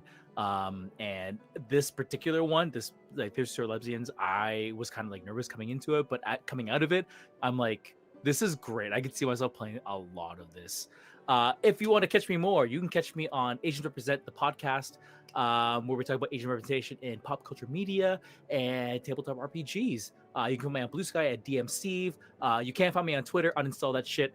DM Steve stands for DM me about like ballroom dancing. I love like a good like waltz, and I think like waltz is slept on. Like it's like so like 1, It's so 2, 3, good. 4, but like you can do a lot with it. And I just like it's It can all be a like little it hot builds too. up. It goes It hot. can be, Like yeah. yeah, absolutely. I feel like if you go 1, 2, 3, 4, but you want to go into like an 8, like it can go like spicy. Anyways, Spicy. that's all that. Min's gala look is going to be, you know how the Pope's hat is like ridiculous? So like picture the Pope's hat, but like it's like at the waist and like comes up to like cover like the chest area, and then like a good like white thong and like heels, but like in the heels, like gold specks in like the water floating like an Aquarius kind of like situation here. And then like hair done up in like a big crown. That's Min's gala look here. But yeah, that's me. Thank you so much for having me. I had a lot of fun, and also we hit our goal, which is fucking fantastic. Yes. Y'all are so great. Thank you for tuning in and donating or sharing or doing whatever you can to support this cause. I love you. And I'm gonna popcorn over to Jess. Did you go yet? I forget. Nope, it's going to go to Klaus. Jess goes last. Well, then it's me. Hi, I'm Klaus Von Holmlo. You can find me on YouTube as the Dungeon Noob's Guide, where I'll teach you how to play all sorts of games like Thirsty Sword Lesbians. You can find me on Blue Sky at dungeonnoobs.guide or something. I don't quite know how it works. You'll find me. Who cares? Otherwise, I'm delighted that we could do this. It's so hard to fit a PBTA game like this into just a little one shot. There's so much more I wish we could get to, but I loved everything that we got to have. So thankful to have gotten to run this for just such amazing people that I'm going to be smiling about this for days. So yeah, thank you all so much. And I don't know what my gala look would be, but if you want to know, my dance would be the bolero or the cha-cha. And I'm going to Hell yeah. popcorn it to Jess, Hell whichever yeah. direction it is. I caught the rugby ball right out of the air. I think that Chadley's gala look would be a dark forest green mesh suit, my very, very see-through with Oh my God. little flowers that are just sewn in at very nice parts that like accentuate their muscles, their pecs, their biceps, good. and then one just very nicely placed by Strategically their placed. groin. Demure. Yeah. Very mindful, Yes. very A very demure little flower. Yes. and that would be their gala look. I think there would be maybe a fierce eye, and maybe a muted lip to go with that as well. Hell Can you yeah. imagine like the rugby like dark lines across as like a high fashion statement with glitter in it? Sorry, I'm interrupting. Keep going. I think that It's giving Lisa Left Eye Lopez, and I love that. he would definitely allow both Gwen and Min to help with the look. But Oh, I'll help. Absolutely. that's part two.